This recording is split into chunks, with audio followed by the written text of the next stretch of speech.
Hello and welcome to the first session of the seminar Exuberance and Extinction on Why Anything Matters, instructed by Peter Wolfendale.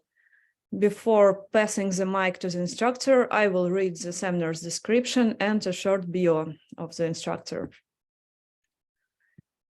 Any account of value or why we should live one way rather than another must face the challenge posed by the possibility of extinction. Let us consider the possibility that at some point in the far future, the universe will come to an end, taking intelligent life and all its achievements with it, leaving nothing at all behind. There are even comparatively smaller catastrophes that may consume our civilization, our species, our terrestrial life in its entirety. So much of our thinking about the nature of value depends upon some substitute for immortality, some unspoken eternity, that the mere possibility of extinction is enough to force the choice between faith and nihilism that philosophy has been trying to diffuse since Nietzsche. To entertain the possibility of cosmological annihilation is already to admit the disenchantment of nature insofar as it unravels every organic purpose the cosmos and every fragile creature spawned within it might have, from the cancellation of apotheosis backwards. What's at stake here is nothing less than severing the logical order of means and ends from the temporal order of origins and endings. This is the denaturalization of value that follows upon disenchantment. The seminar works out the parameters of the challenge of extinction and sketches a response to it. To outline an answer to the question, why does anything matter, is the goal of the seminar. In the process, we will consider the role that personal mortality, personal autonomy, and the architecture of selfhood and desire play in securing the possibility of meaning. We will re-examine anti-natalist perspectives that welcome earthly extinction and pro-natalist perspectives that demand we tile our light cone with as many happy faces as we can. We will explore the contrast between the monopolization of means implied by the logic of scarcity and the proliferation of ends encouraged by the economics of abundance, confronting survival and efficiency with exuberance and access. This will lead us to reconsider the relationship between aesthetics and ethics and to exhibit an essential connection between the value of beauty and the flourishing of freedom. Dr. Peter Wolfendale is an independent scholar based in the northeast of England. Dr. Wolfendale got his undergraduate degree in his PhD in philosophy at the University of Warwick. His PhD thesis offered a re-examination of the Heideggerian Seinsfrage, arguing that Heideggerian scholarship has failed to fully do justice to its philosophical significance and supplementing the shortcomings in Heidegger's thought and being with an alternative formulation of the question. On the way to this new formulation, Wolfendale introduces the problematic that still orients his thought today, a renewed and unitary understanding of the classical project of metaphysics obtained through an inferentialist analysis of the normative structures of discourse. Wolfendale's signal achievement is his strategic mobilization and rational reconstruction of concepts from major figures from the continental tradition, above all Heidegger, Deleuze, and Foucault, which, reshaped by his nuanced commitment to the Brandonian projects of inferentialist semantics and logical expressivism, are put in the service of an ambitious and revival of rationalism in philosophy and politics, unapologetically proposing contemporary reformulations of classical concepts like truth, beauty, and freedom. Wolfendale's synoptic thought seamlessly extends over the philosophical, political, scientific, and artistic domains, rejecting a yearning for the reconstruction of large-scale systems in the contemporary philosophical scene, culpable in his appraisal of having prematurely abandoned any such systematic ambition in favor of localized and ineffective research niches. His blog can be found at Deontologistics. Thank you for hearing this long introduction. Pete, please take it away. Thank you. It's a very, very lovely and very generous description of me. I only hope I can live up to it. So I mean, well, you've heard what the course is going to be about. I may as well delve in. Before I get too far in, one thing I must apologize for in advance is I had several sections of this lecture planned out, and I wrote one of them yesterday and tested it out, and it was like twice as long as it needed to be. So I've had to kind of just cut it out entirely and replace it with something which isn't quite so well worked out. So you'll see when we get there.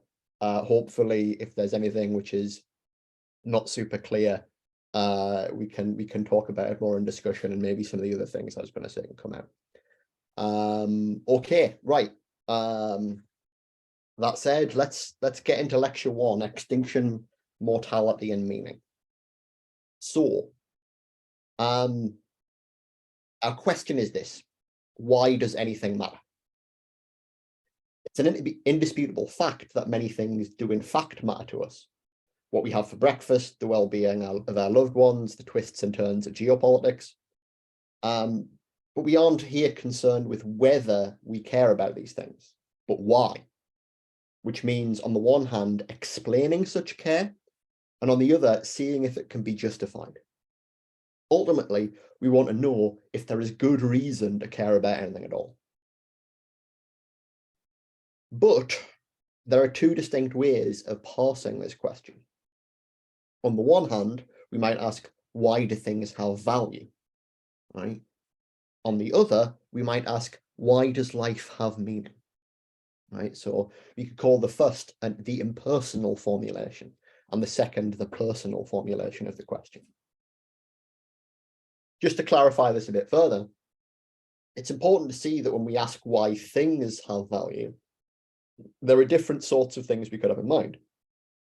We could talk about objects, like we say this tool is useful, right? We could talk about events, like that performance was beautiful, right? Or we could talk about states, right?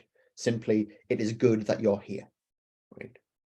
I'm going to just loop all those together under the heading of objects, but know when I'm talking about the value of objects, I'm also trying to include states of affairs and events.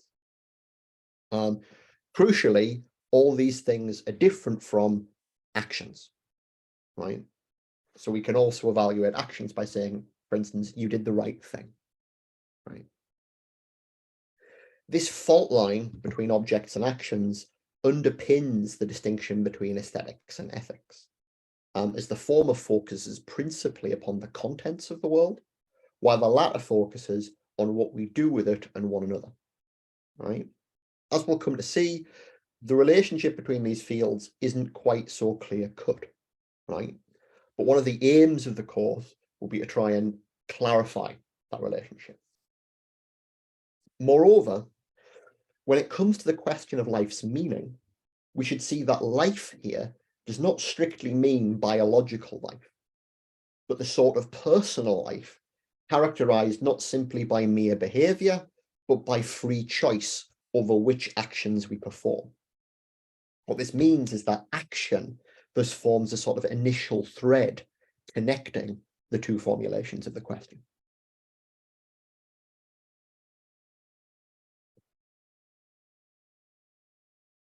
However, this still doesn't mean that the formulations are equivalent. Consider, could things have value and yet life have no meaning? Right? So one way of thinking about this would be by taking on board G. Moore's isolation test. So Moore was interested in the intrinsic value of things, and his way for determining whether or not something has intrinsic value is to imagine that it's the only thing in the universe, right? So take the Mona Lisa, imagine it is the only thing in the universe, and ask yourself, is the universe with just this thing in better than nothing at all, right? If so, the Mona Lisa has intrinsic value, right? But in that isolation scenario, what there isn't anything of is people. There's nothing living, right? And so ipso facto, there's no meaning, right? Conversely, right, we might take David Benatar's antinatalism, right, which we'll be talking about in the third week. So Benatar argues that, yes, pleasure and pain, right, joy and suffering have value, right? But in fact, the negative value of suffering is such that, right, life is meaningless and should be extinguished, right? So on the one hand, we have a sort of situation of value without life. On the other, we have value against life, right? Life itself is being treated as having a negative value. Okay. Alternatively, we could also ask, could things have no value and yet life still have meaning, right? And to some extent, as I'll sort of elaborate a bit more shortly, this is what we see with the problematic of nihilism in Nietzsche, and indeed also the sort of existentialism that you find in the 20th century. So Camus' take on the absurd, right, is very much, okay, well, crucially, what we want is value in the world. There is no value in the world. What do we do? How do we find meaning in our own actions and our own struggle? So conceptually speaking, from both sides, we can pull value and meaning apart to some extent, right? So I'll try and return to these questions in a little bit more detail shortly, but for now, what I want to do is to turn to history and explore why and how these questions are pulled apart in slightly more precise terms, and to understand the consequences of that. So, before digging into that, brief disclaimer, this is a very Western-centric history. I'm happy during discussion for people to bring in alternative perspectives. It's definitely going to be interesting to maybe discuss Buddhism at some point, at the very least in lecture 3. But for now, this is yeah, very, very European.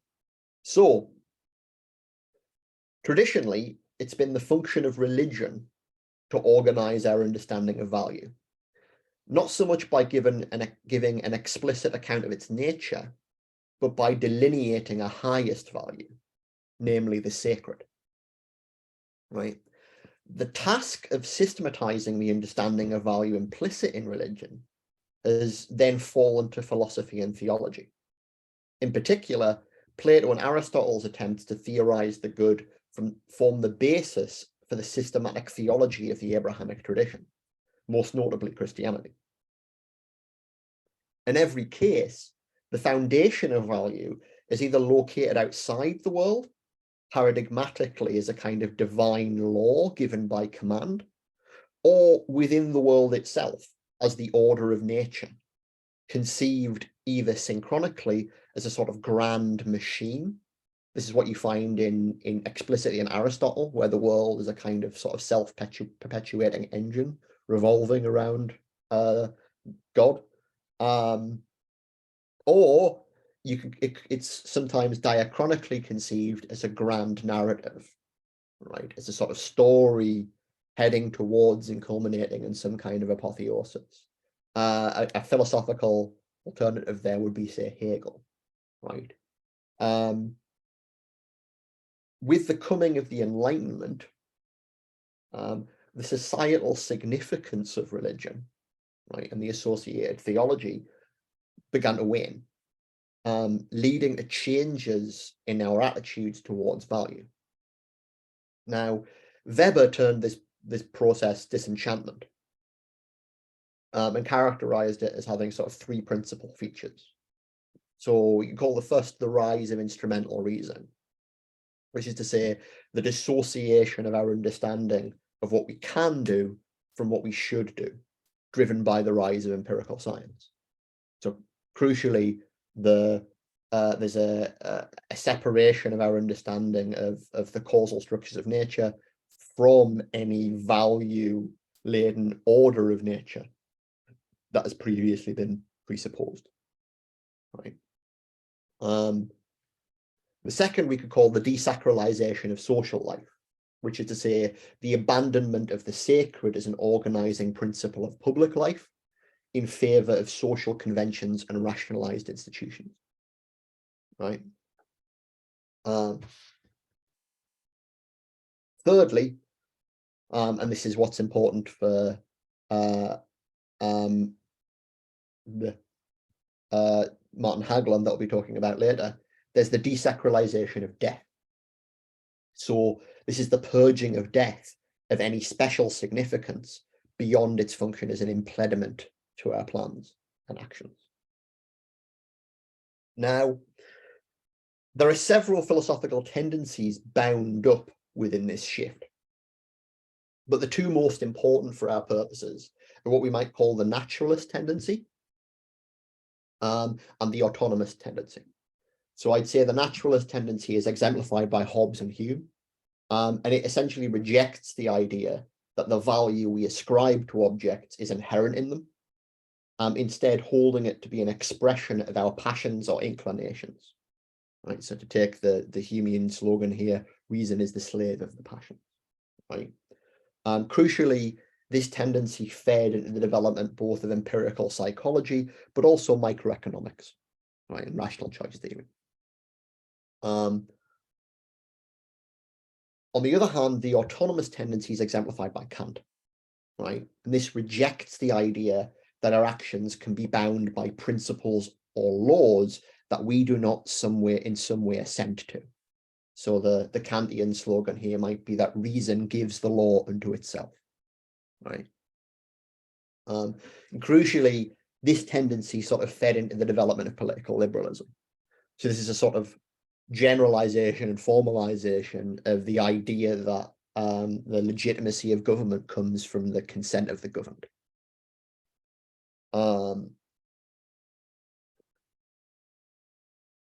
There are two consequences of disenchantment that I want to discuss.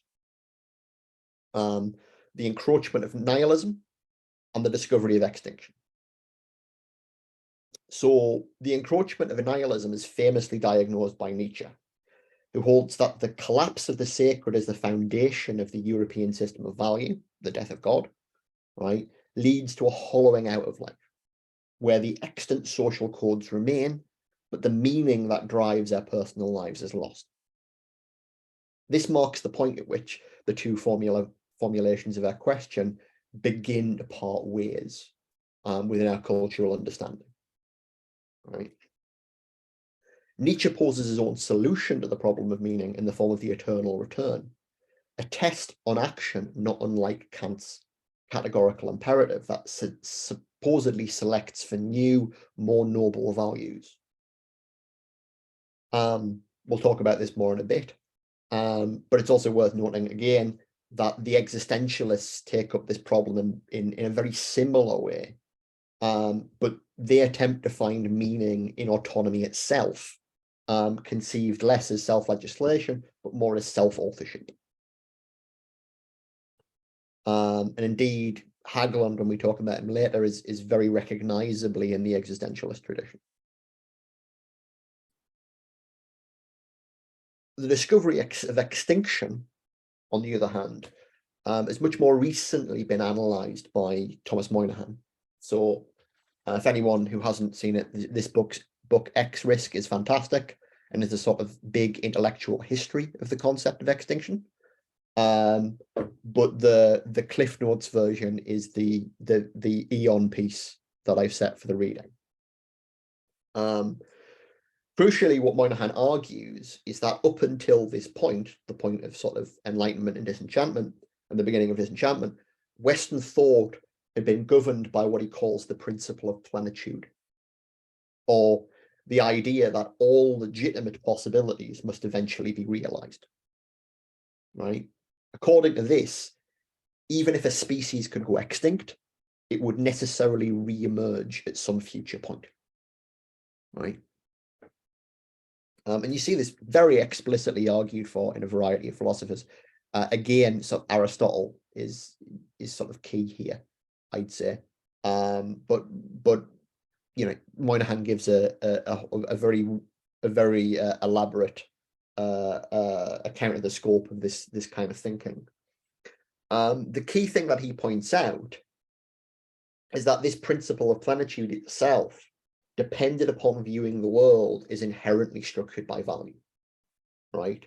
Because those legitimate possibilities are precisely those that should exist, right? So on this idea is, unicorns are an illegitimate possibility. They've never previously existed, and they never will in the future, and they shouldn't, right? What means that, if the passenger pigeon goes extinct, but it will eventually come back, is there's some sense in which it should. Disenchantment thus opened us up to the very possibility that a species might go extinct. Is that a question? Yeah, a quick one on this that came up for me. If you don't, we can save questions for later. But yeah, I was just wondering to what degree this principle of plenitude sort of identified with the rationalist tradition as a whole, right? And sort of where it breaks. I guess it reminded me of Hegel's comment about it doesn't matter. It's contingent how many species of whatever kind of animal it was, geese or pigeons or. I think maybe we'll leave this to the end if that's okay. To the end? We can come back to it. Okay. Because I think that's an interesting question, and I'm gonna have to think about it. So anyway, what I was saying is disenchantment is thus what opens us up to the possibility that species might go extinct, right? And thus that humanity, or even sort of thinking beings as such, might vanish from the cosmos, never to return.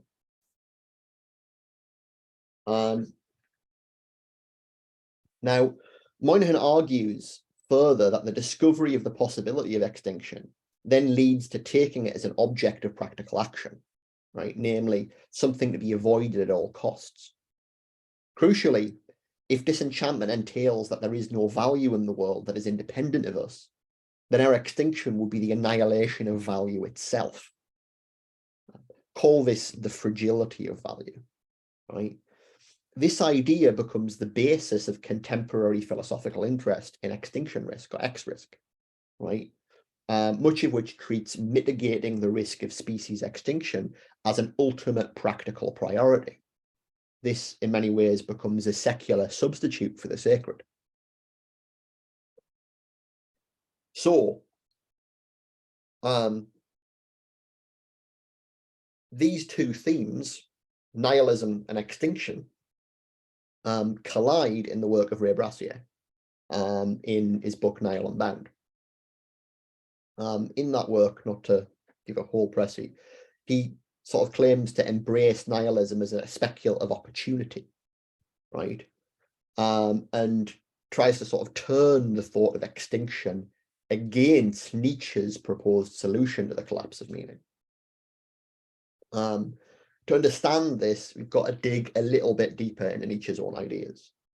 So, one of the key features of Nietzsche's account of the trajectory of disenchantment is that not only is it motivated by what he calls the will to truth, right, which is to say the impetus underlying that that rise of empirical science that Weber characterizes, right?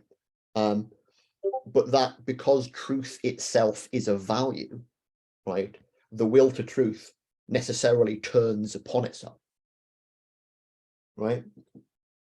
So there's an epistemic dimension to nihilism, right? The collapse of the distinction between appearance and reality. More than anything, what Brassier wishes to do is to defend the will to truth against this charge of auto-cannibalism.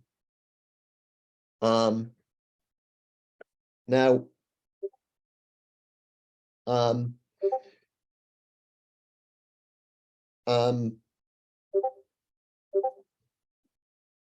me, I'm getting a lot of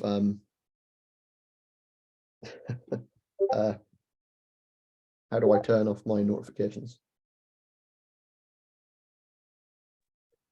You can mute the tab if you're in Chrome. I'm not. It's an app. It's an app. I'm just going to quit out of it. Right. Sorry about that. So Brassier's critique of Nietzsche. Right. Let's get back to that. So just to very briefly summarize Nietzsche's thought of eternal return.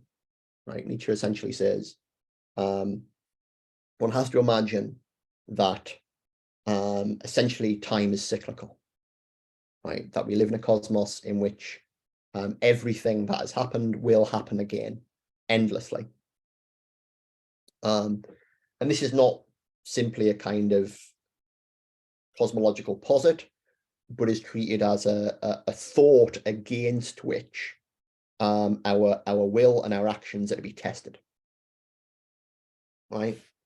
Now, what Brassier points out is that this can actually be interpreted in two different ways. On the one hand, it can be interpreted sort of psychologically, which is to say, selecting for only those who can affirm all suffering as a means to the end of joy. Right? You're supposed to carry on the basis that what joy one experiences justifies, right, and enables one to affirm all of the suffering one has and will experience, right? Brassier basically accuses this of being arbitrary, right? Rather than being a sort of a kind of universal test, really what it ends up being is a kind of invitation to calculation, to sort of weigh up pleasure and pain, right, and see if you can genuinely make the ledger balance, right, rather than being the kind of unconditional affirmation that Nietzsche is seeking. Moreover, he also accuses this of actually trying to imbue suffering with meaning in precisely the way that sort of Christian theodicy does, albeit on a personal basis. It's a kind of personal theodicy. The other way of interpreting the eternal return, which you find in, well, most importantly in Deleuze, is ontological. Right, and again, I don't mean as a sort of cosmological posit here. Rather, the thought of eternal return is supposed to undermine the very edifice upon which means, ends, reasoning depends, by collapsing the distinction between being and becoming, which is to say, removing any fixed point that the will could use to get purchase upon anything outside of itself. So crucially, not only do the beginning and end of time sort of cease to have independent significance, right? The origin and the end kind of become things we can't get purchase upon. But each moment loses its own identity because each moment is infinitely repeated. So no given moment can be fixed upon. At least this is the thought. The result of this is that the eternal return selects for nothing but the will to will, or the pure aimless striving that Nietzsche characterizes as the will to power. Right? All that can be affirmed is the underlying drive of a life to survive and enhance its own power. And even the will to truth is then subordinated to this. Right? Fundamentally, it's this subordination that that Brassier wants to undermine. So Brassier defends the will to truth against Nietzsche by invoking inevitable cosmological annihilation. Right? And for Brassier, at least in that book, it is inevitable. Like, he, brings in cosmology and sort of says, look, this is going to be the point at which matter will baryonic matter will cease to exist, right? And maybe beyond that, we could even talk about the end of space and time itself, but a kind of ultimate terminus beyond which any kind of material basis of thinking cannot go past, right? So this is not extinction as a possible object of practical action. Right? This is not something that could potentially be avoided, right? This is a limit imposed upon practical action. And crucially, for Brassier, this cosmic extinction functions as an index of that which can be thought but not lived, right? We can think, and indeed this is the whole point of sort of empirical cosmology, we can think the end of the universe, we can think this limit, but fundamentally it's not something that can be lived or we can have any practical relationship to. So this, for Brassier, drives a wedge between the interests of thinking and living, right? This is sort of proof of the independent stance of the will of truth, right? Independent from all subordination to the will to survive. So for all its pretensions to pure becoming, the eternal return still borrows the aspect of eternity, right? It still is actually drawing on a notion of eternity, right? In order to enshrine a value that applies at all times, right? This value of the will to power, right? The prospect of true cosmic annihilation as an end to the universe that is not an apocalypse, right? So an apocalypse is an unveiling, right? This is an end which is a simple terminus. It has no meaning or purpose. It therefore unravels every chain of purposes from apotheosis backwards, right? Undermining not only every grand machine and grand narrative, but then the heedless striving of the will to survive as such. Sorry. So not only does cosmic extinction encapsulate the nihilistic impetus of disenchantment, right? It kind of essentially incorporates this unraveling of the order of nature within it as a notion. It also poses a challenge to those conceptions of value built upon the fragility of value. The key question is, if extinction ultimately cannot be fought off, does that not render value defunct in advance, right? And our attempts to preserve it, right, against the potential death of our species or the potential death of thought, this species extinction that is an object of practical action, right? Does it not render that meaningless, right? Now, unlike Brassier, I don't wish to assert cosmic annihilation as a fact, right? There are models of cosmology which are cyclical or at least posit a kind of indefinite continuation. There's one due to Roger Penrose, I think, called closed conformal cosmology, which is interesting if anyone wants to look that up on Wikipedia. So I don't want to get into arguments with physicists. Rather, I want to use it as a test, much like the eternal return, right? So as far as I'm concerned, any adequate account of the nature of value and meaning must be able to confront the possibility that everything will cease to be for no good reason. On this basis, I think we can lay out some provisional criteria for the theory we're looking for. So, embracing the legacy of disenchantment, we want, on the one hand, a conception of intrinsic value that is not inherent, right? And on the other, we want a conception of meaning that respects autonomy without collapsing into arbitrariness. So to say something more about this, when I say we want a conception of value that is intrinsic but not inherent, it's important to see that when Moore talked about intrinsic value, his term intrinsic actually conflated three different things, right? So intrinsic value is sometimes used as a contrast to instrumental value, right? So we might say it's about non-instrumental value, right? Another word for that is final. It's final value, right? Another thing we might talk about is relationality, right? So intrinsicness is sometimes used to characterize something that in virtue of its intrinsic properties versus relations it holds to other things. Quite a neat example of this I came across is we might say that the pen that Abraham Lincoln used to sign the Emancipation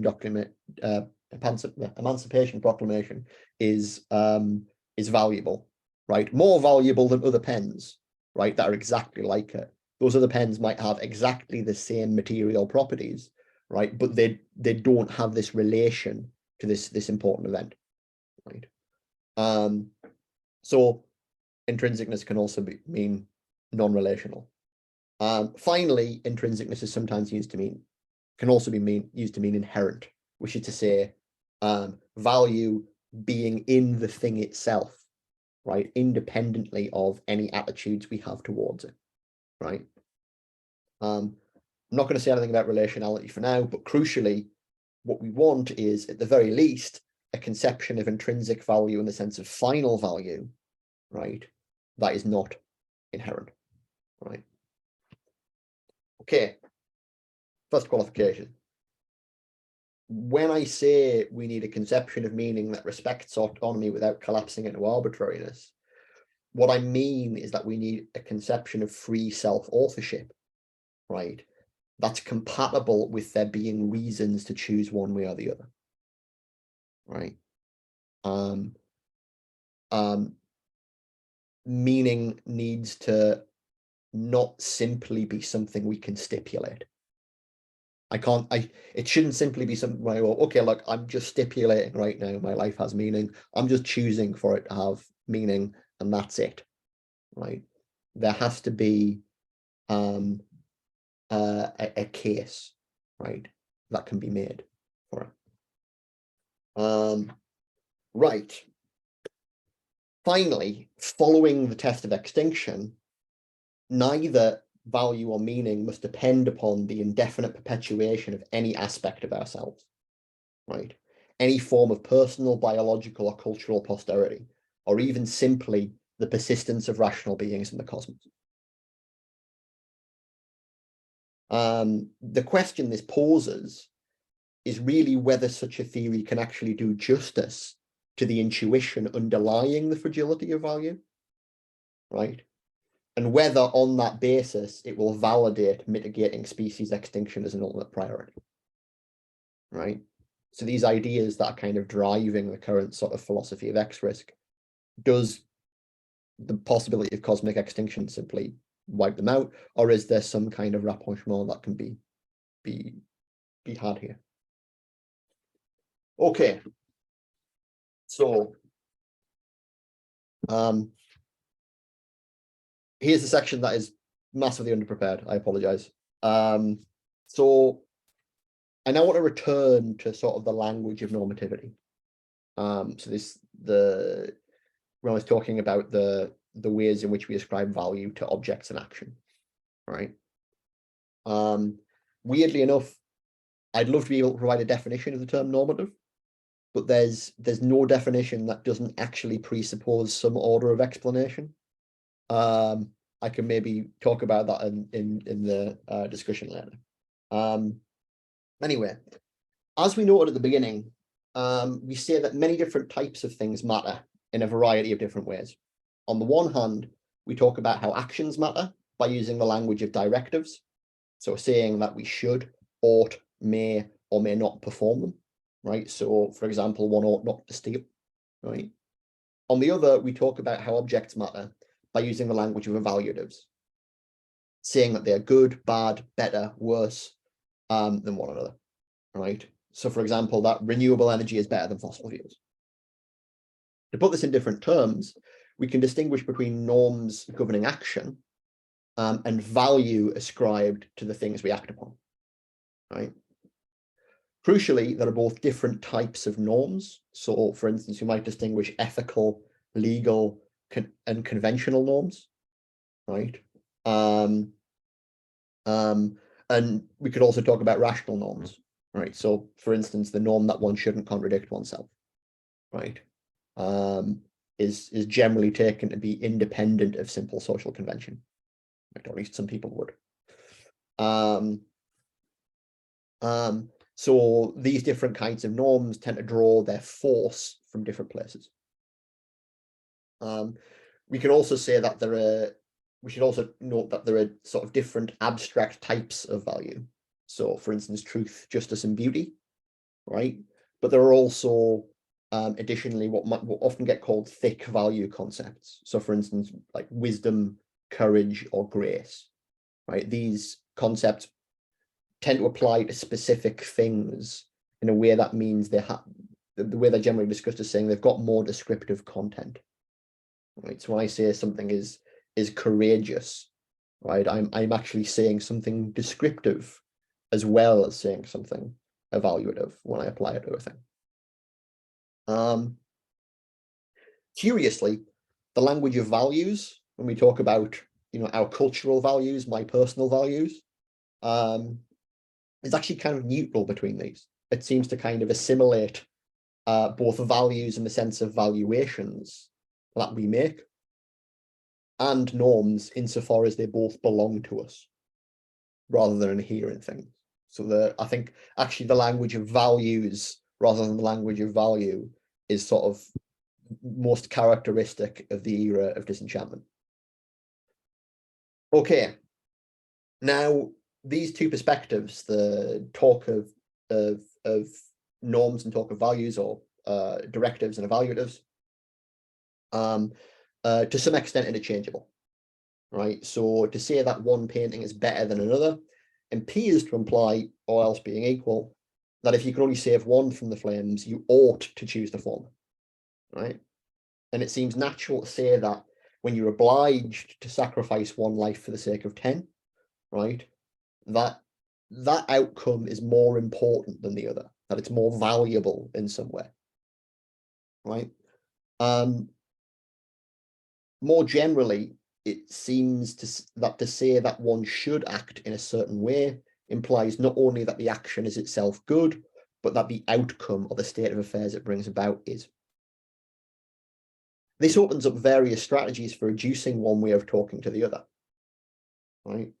But these strategies aren't always comprehensive, not dealing necessarily with every type of concept and norm or every different type of normative language.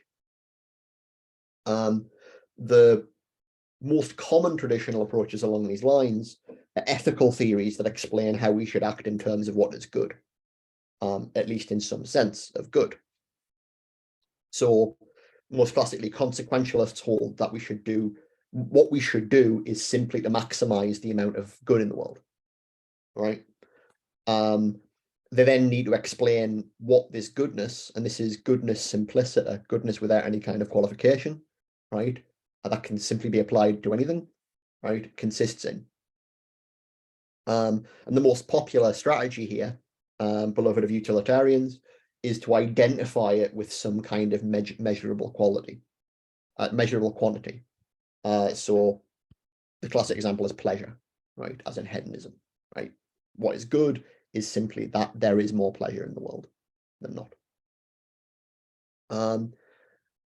In contrast to consequentialists, teleologists hold that what we should do is either what is good for us, which is to say it uses the relational sense of good, right? An example of this would be Spinoza. So Spinoza's conception of ethics is based upon the idea that there is no good simpliciter. All there is what's good or bad for a given mode, right? And what's good or bad for a given mode is what maximizes its power, right?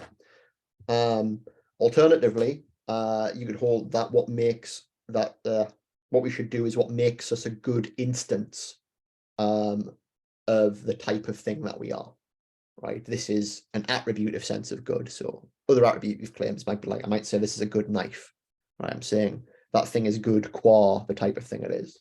So Aristotle would say, right, what we should do is what makes us a good human being, right? What makes us a good human being is eudaimonia, it's flourishing, right? in both cases, what's happening here is goods being analyzed in terms of means and ends that are treated as inherent to the order of nature itself. So I think, given disenchantment and extinction, we can throw teleology out the way, but it's important to sort of understand the order of explanation there. Now, by contrast to these kinds of good first approaches, or value first approaches, I'd suggest giving explanatory priority to directives and norms. And this is because I think they enable us to make explicit the connection between value and action in a much more comprehensive fashion, right? In a way that gives us some purchase upon value more generally. So aesthetics as well as ethics, for instance, right? On this account, amounts of value don't simply express intensities of feeling, right? So one sort of famous approach to the meaning of value terms is, say, emotivism, which would say, look, when I'm saying something is good, all I'm saying fundamentally is yeah. You know, if I'm saying something bad, I'm saying boo, right? It's like, it's basically purely an expression of my emotional state. Rather than that, we're saying that amounts of value express degrees of motivation for performing certain actions, right? In essence, the purpose of both ways of talking is to organize our reasons for action, right? So that we can work through conflicts between these reasons. So the position that I basically articulate here is that effectively, value concepts encode patterns of practical reason, right? There are two useful distinctions that can help to see how this encoding works in practice. So on the one hand, we might distinguish between positive and negative reasons. So from the perspective of value, these tend to be somewhat symmetrical, right? So we see reasons as to seek or to avoid a certain state, right? And these tend to cancel one another out like quantities, right? So this is the classic style of utilitarian reason or hedonistic reason in terms of pleasure and pain, right? Pleasure is something you should go towards, pain is something you should avoid, and they kind of balance one another out. From the perspective of norms, positive and negative are more asymmetrical, right? So we can distinguish between the purposes motivating particular actions from constraints limiting permissible actions, right? So it's the difference between doing something and not doing it, right? So for example, producing a product that people will enjoy, but not employing slave labor in the process, right? On the other hand, we might distinguish between absolute and relative reasons. So from the perspective of norms, this is a matter of conditionality. So reasons to do something regardless of all other considerations, right? Or alternatively, reasons to do things only if or unless certain conditions hold. To explain this properly, the thing you need to understand about practical reason is it's massively non-monotonic. So what that means is monotonic reason is reasoning that is exceptionless, right? So mathematical reasoning is the gold standard for this. If I have a proof that all mathematical objects of a certain kind have a certain property, that's it, right? There's no exceptions, right? Either it holds or it doesn't. But for instance, take the inference, if I strike this match, it'll light, right? Usually good inference. If I'm in a strong magnetic field, won't happen, right? If I'm in a strong magnetic field, but I'm in a Faraday cage, it will, right? What we find are these sort of technically what are called diffusers, conditions that will invalidate an inference or revalidate it, depending, because they can counter one another, right? And most of our reasoning is non-monotonic, is not like mathematics, and this is sort of doubly true of practical reasoning. So to give you a sort of simple example, right, I might say you should buy someone a drink on their birthday. Right, that seems like a fairly decent claim, right? But what if they're an alcoholic? Right, maybe you shouldn't. What if they're dying? They're an alcoholic, but they're dying. Might as well, right? One way that we make explicit the sort of non-monotonic character of reasoning is by using what's called ceteris paribus clauses, or the English phrase is all else being equal.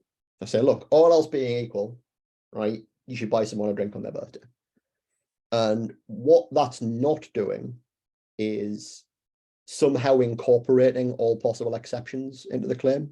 Like, that's not making the claim into you should buy someone a drink on their birthday unless, because crucially, we can't always anticipate all exceptions in advance, right? Non-monotonic reasoning is provisional, right?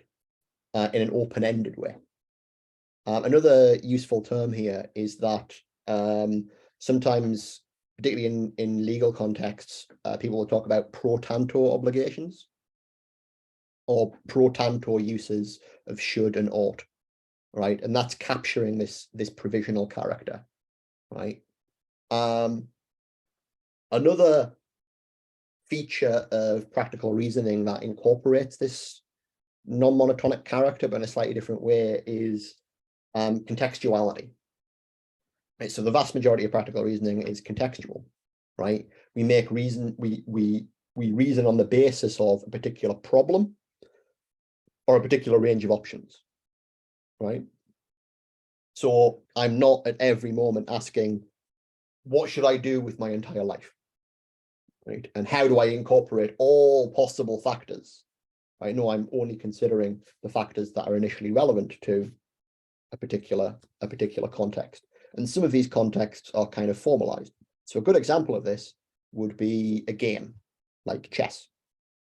Right? Chess is governed by a variety of rules, right? So you'd say you should move your bishop diagonally, right? Or you shouldn't move your bishop any other way, right?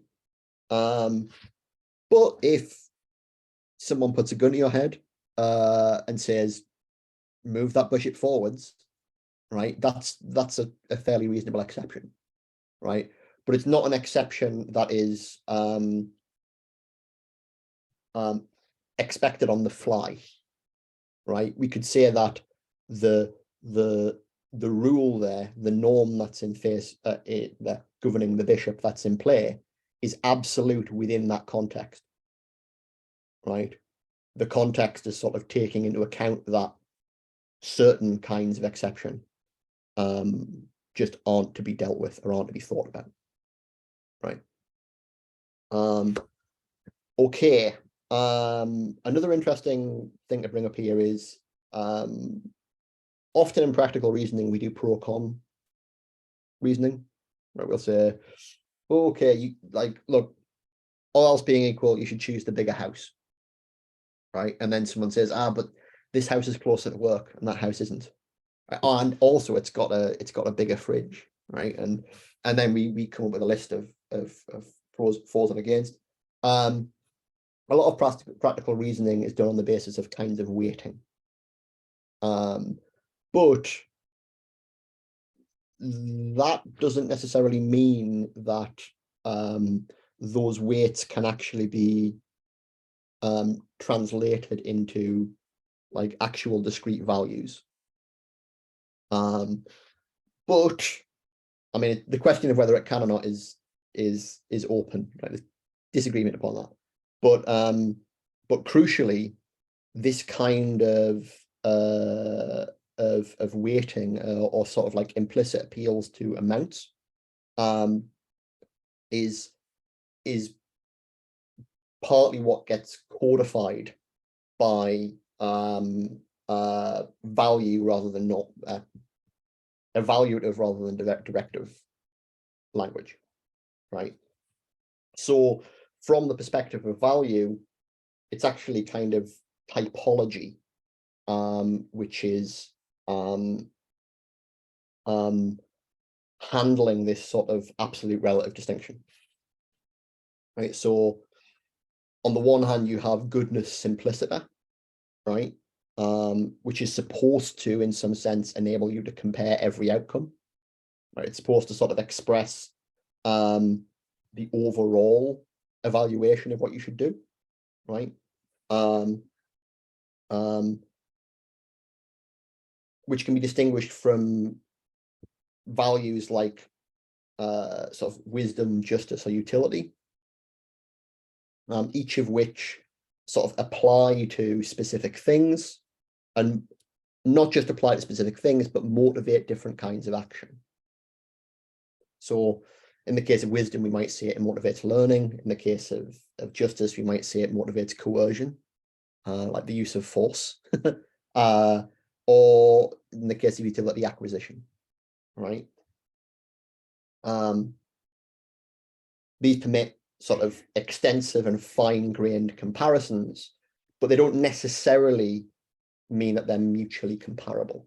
Indeed, the sort of the big controversial question that I don't want to answer here, but we'll deal more later on in the course, is basically whether value is monistic or pluralistic, like whether in some sense these different value concepts can be all sort of made commensurate with the good, or whether they're in some important sense incommensurate.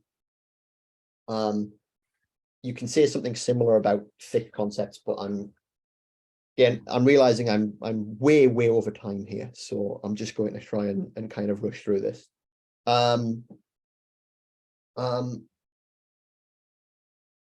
So Can I have one question? Sorry. okay. Do you want to take a break anywhere in the session? Do you plan to do it? We usually have 5 minutes breaks. I was going to do it after the lecture, but I'm already going. I'm sort of I'm already going over time, I can see. We can do it after lecture. Yes. Okay, if that's all right. Yeah. So okay, let me just cut this whole nightmare section short, and try and get to the simple point that I want to get to. So I'm an inferentialist, as was mentioned at the beginning. What that means is I think that the meanings of terms is sort of composed by their inferential role, right? An inferential role is not just the moves you make linguistically. So for instance, knowing the meaning of the terms east and west means that you know that if LA is to the west of New York, then you can infer New York is to the east of LA, right? That's just understanding the meaning is understanding that inference is good, right? But there's also what you might call language entry and language exit moves. So the game of giving and asking for reasons, the economy of which, in terms of which each word and each sentence has a role, right, includes perception and action, right? And the classical sort of account of how concepts get empirical content, right, in inferentialism is that they have a role within perception, or they are somehow linked to perception, right? So understanding the concept red, right, means being able to classify things as red in the world. But it's not just that. You also need to understand that if something's red, then it's colored, right? Or if something's red, then it's not green, right? Those are sort of inferential moves that the statement, this is red, which is you getting into the language game, moves that can be made within the language game on the basis of it, right? And the thought is this even applies for concepts like electron, right? Which none of us might be able to actually perceive electrons. None of us can actually go, that's an electron, right? But in some sense, right, electrons are tied into the language game of observation, even if via instrumentation, right? Now, the thought here is that with regard to value concepts, they're essentially characterized by a link to action, right, which is dual to the link with perception, right? The idea is that, and this is, again, just like with the case of electron, it doesn't have to be immediately connecting directly to action, but they have to feed into practical reasoning, which results in action, right? So all value concepts, the value content is characterized by this relationship to practical reasoning. And one of the sort of important points that's made by Random is that the kind of the conception of practical reason involved here is not Humean. So Hume would say that basically belief states on their own are incapable of motivating you to action. That for any sort of practical syllogism, there always needs to be some expression of a desire, right? So to take Brandom's example, right, Hume would say, okay, if I work at a bank, right, yes, okay, there's some sense in which bank tellers should wear ties, right? But in order to get from I work at a bank to I should wear a tie and actually putting on the tie, right? I have to have this intervening state, which is I want to keep my job, right? If I don't do this, I'm going to lose my job. I want to keep my job, therefore I'm going to wear the tie, right? So everything, all kinds of reasoning has to be based upon hidden motivational attitudes. Brandon would say, actually, I work at a bank. I'm a bank teller, therefore I should wear a tie. It's just a good inference. That's a materially good inference, right? Because that's simply you understanding the content of the concept bank teller, right? The inference is incorporated in the concept, right? It's a role concept, right? So you could say something similar with regard to stop sign, right? And there what you can see is with the stop sign, you've got a concept that's got both a sort of perceptual component and an action component, right? There's a circumstance of application of the concept, right? I'm classifying that thing as a stop sign, and then there's a consequence, which is put my foot on the brakes and stop, right?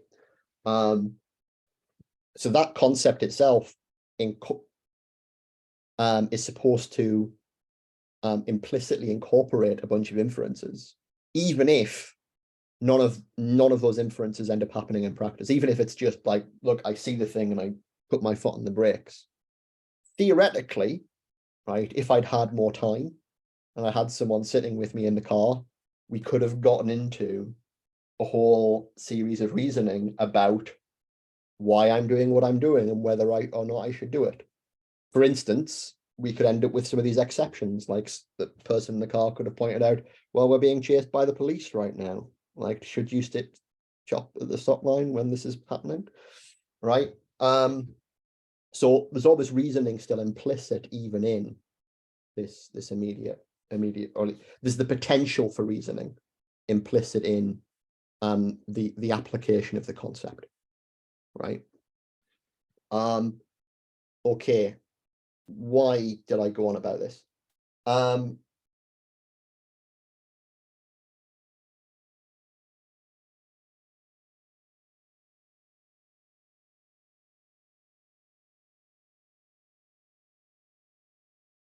Let's take a concrete example, right?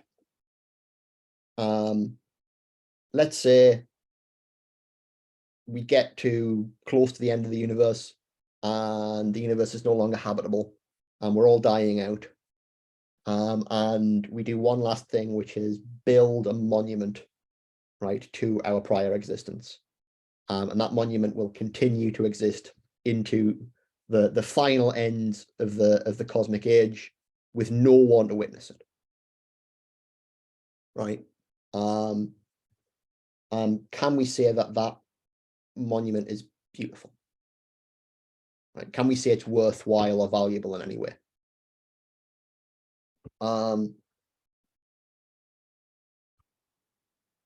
Some approaches to the meaning and the validity of value concepts would say that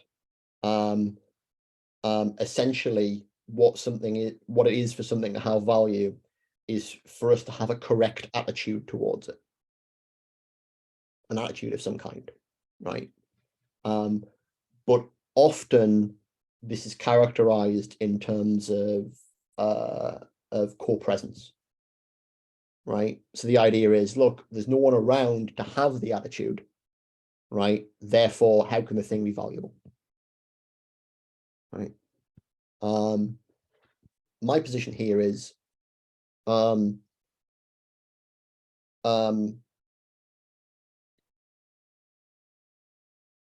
we can still have the correct attitude towards the monument at the end of time, even now, right? Even hypothetically, because the way in which that attitude is manifest is in our endorsement of certain patterns of practical reasoning,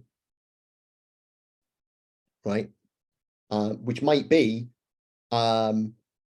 committing to try and encourage people to, at the end of the universe, create that, right? If we judge that to be valuable, right, then we are in some hypothetical sense, right, endorsing a bunch of practical inferences, right?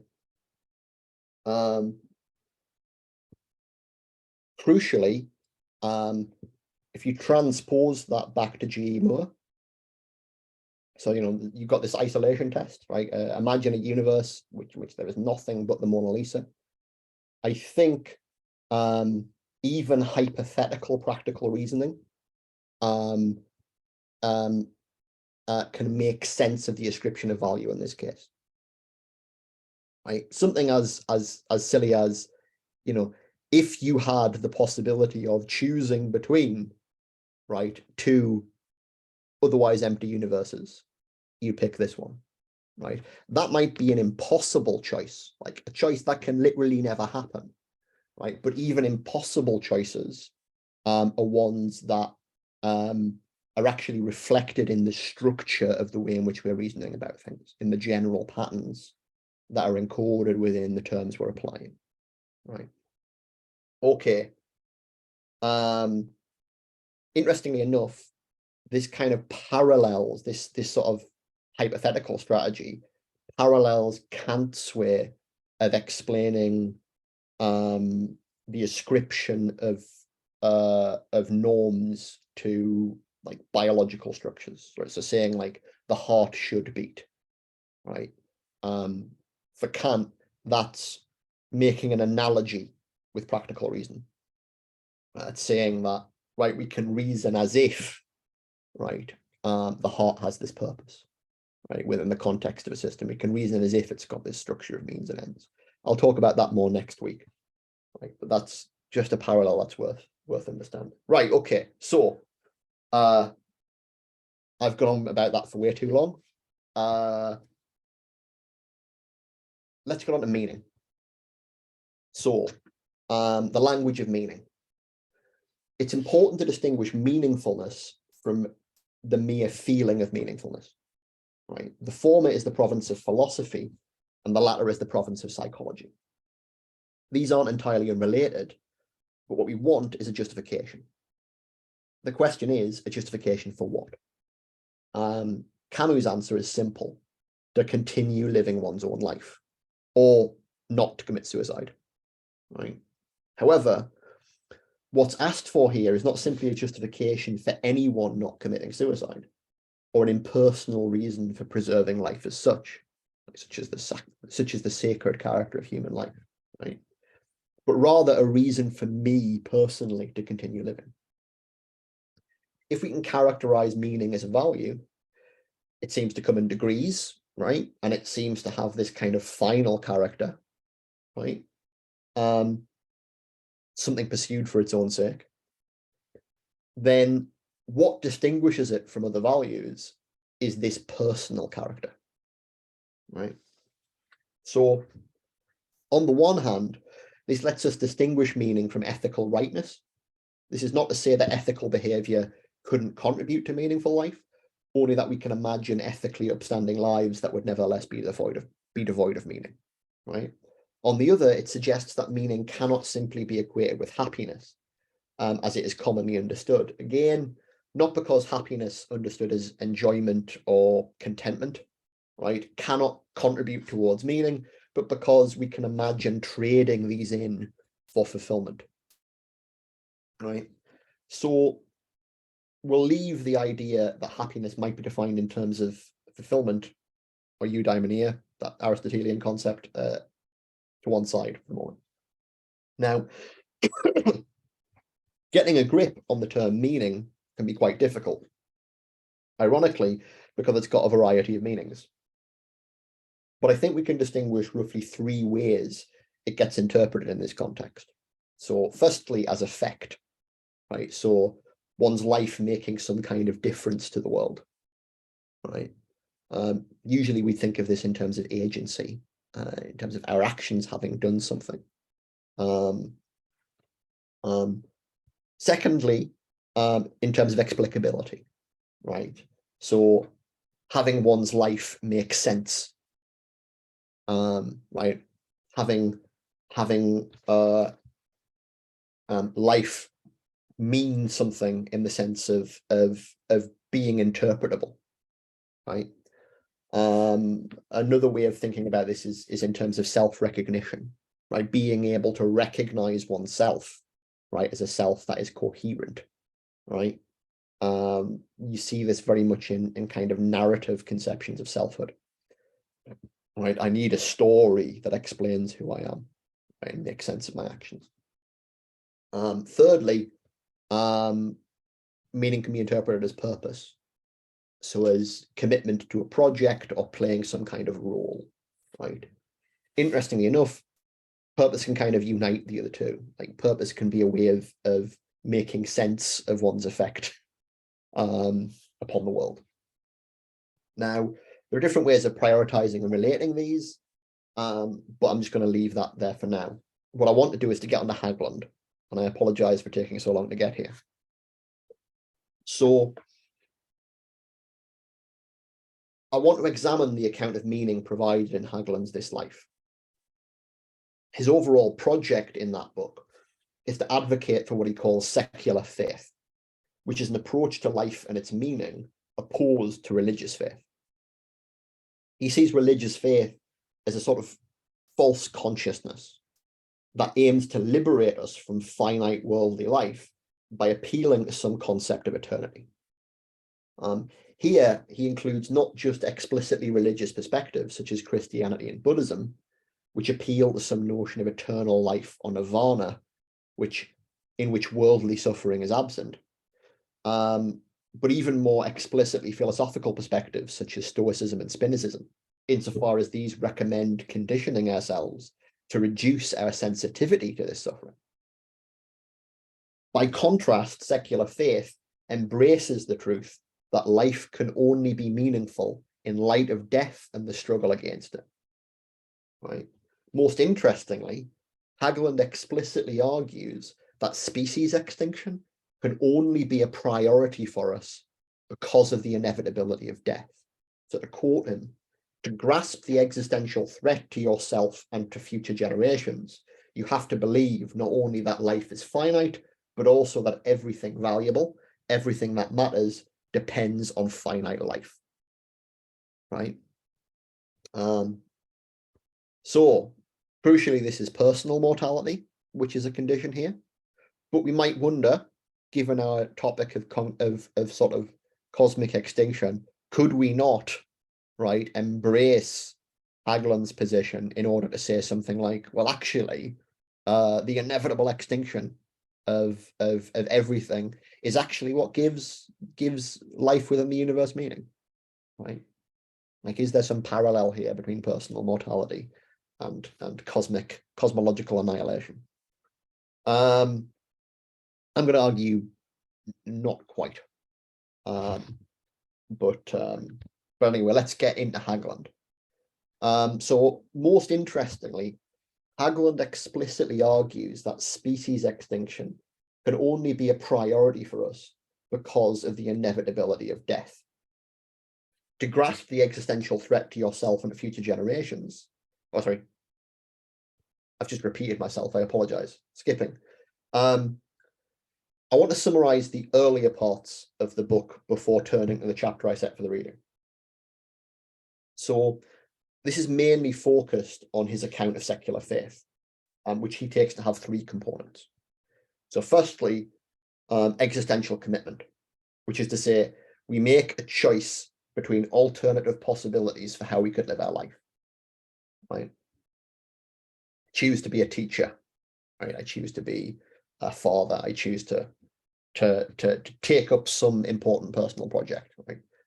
Existentially commit, right? Secondly, necessary uncertainty, right? So we don't know whether or not this commitment will fail, right?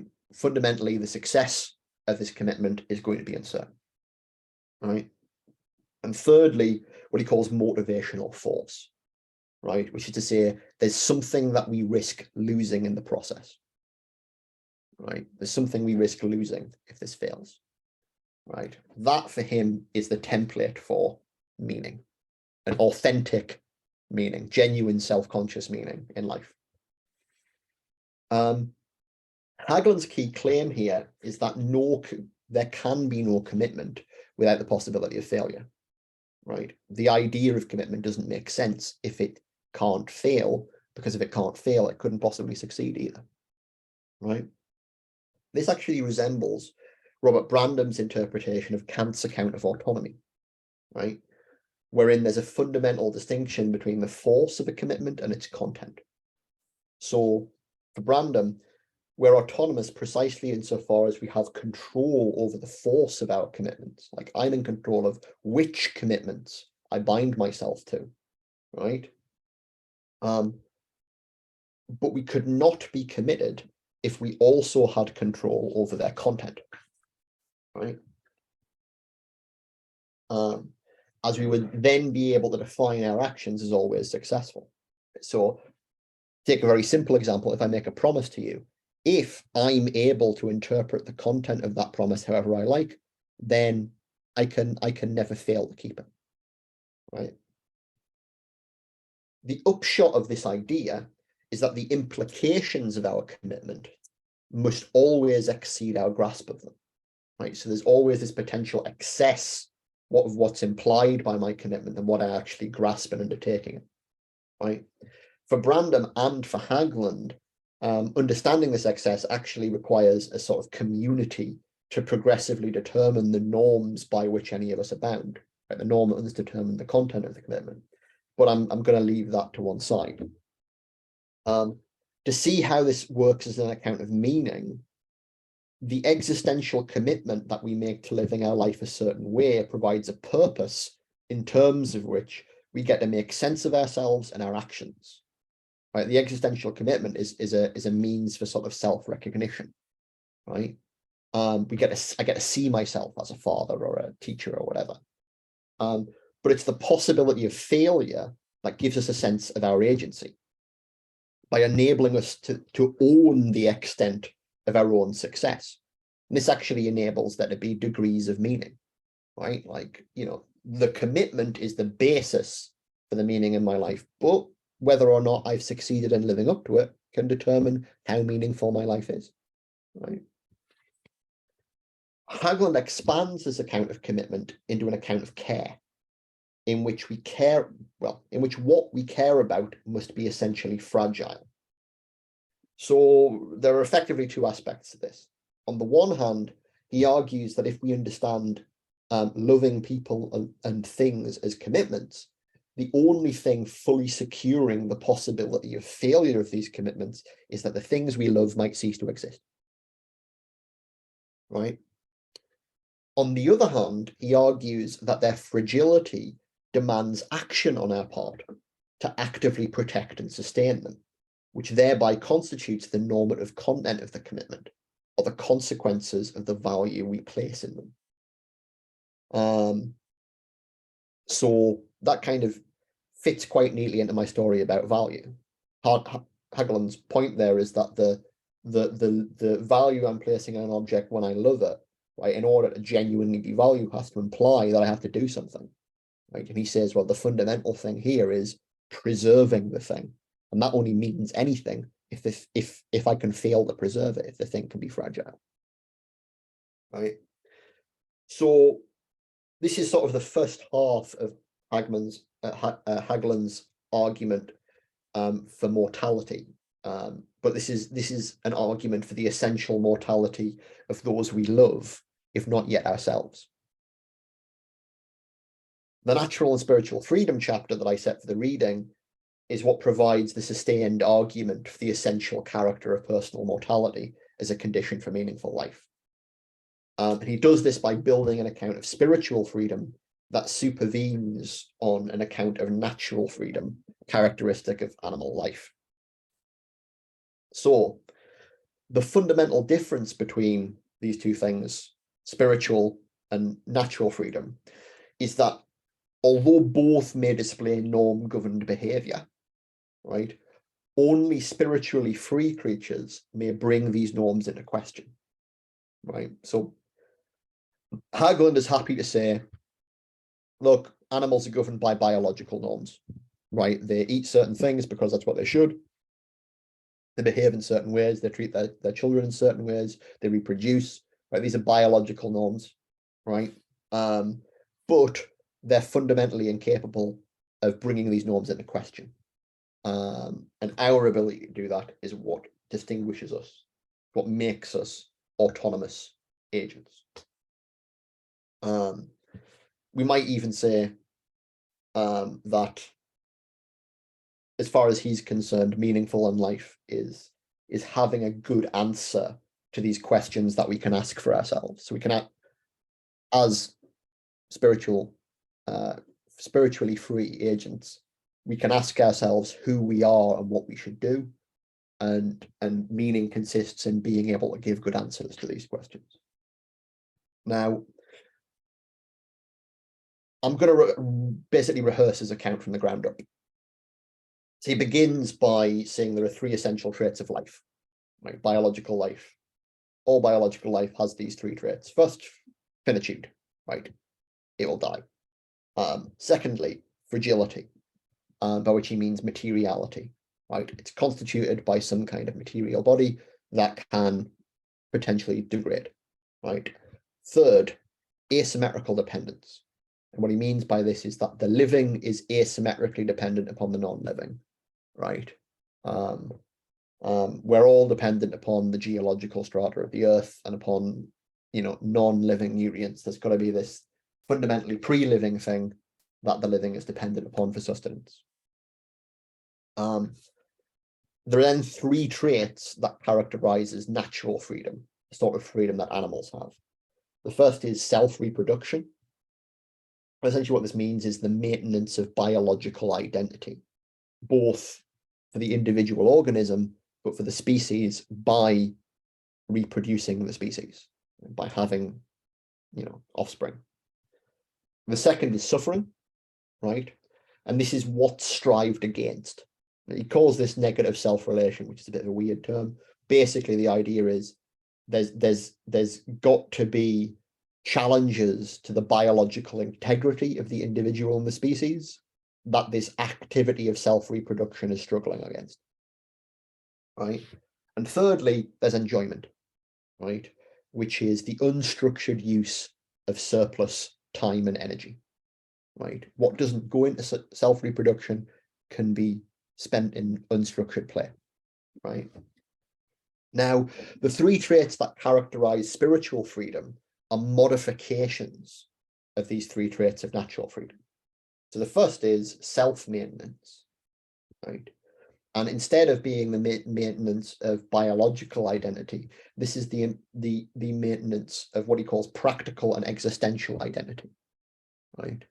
So he borrows an account of identity from Korsgaard, who basically says that fundamentally our identity is composed of multiple different practical identities. So I can be both a father and a teacher. I can be a communist and a musician, right?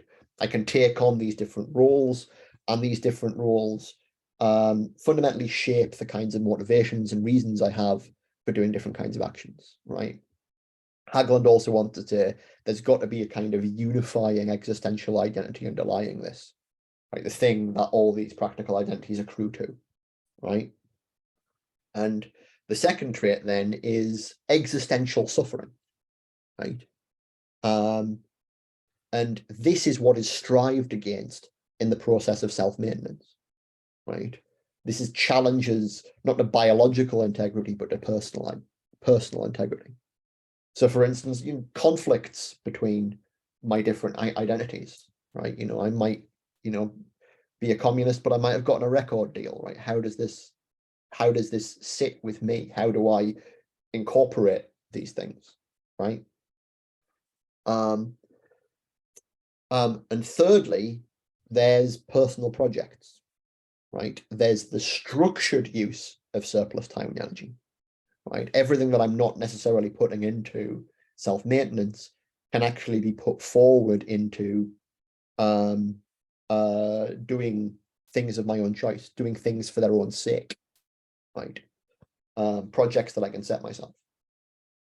Now, given this framework, Hageland goes on to argue that finitude plays an essential role in structuring the choices of spiritually free beings, and that without it, there would ultimately be no reason to choose between options, right? So that fundamental basis of existential commitment would be gone, right?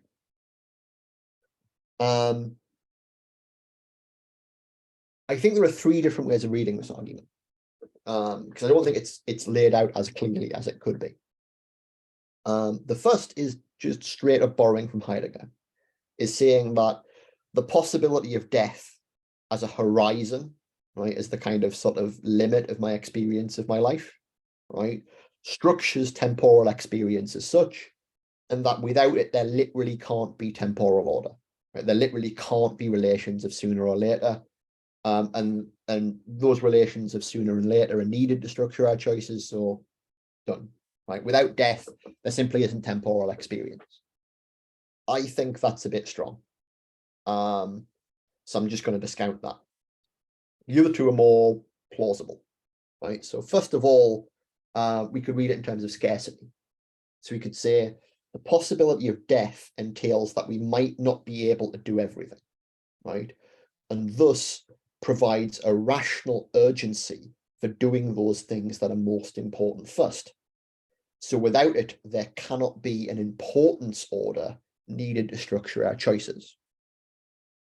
Right? So the thought here is, if I'm not sure what I am or not going to be able to get done, right, then I have to choose the thing that is most important, right? And without that urgency, the very notion of importance itself ceases to lose its structure, right?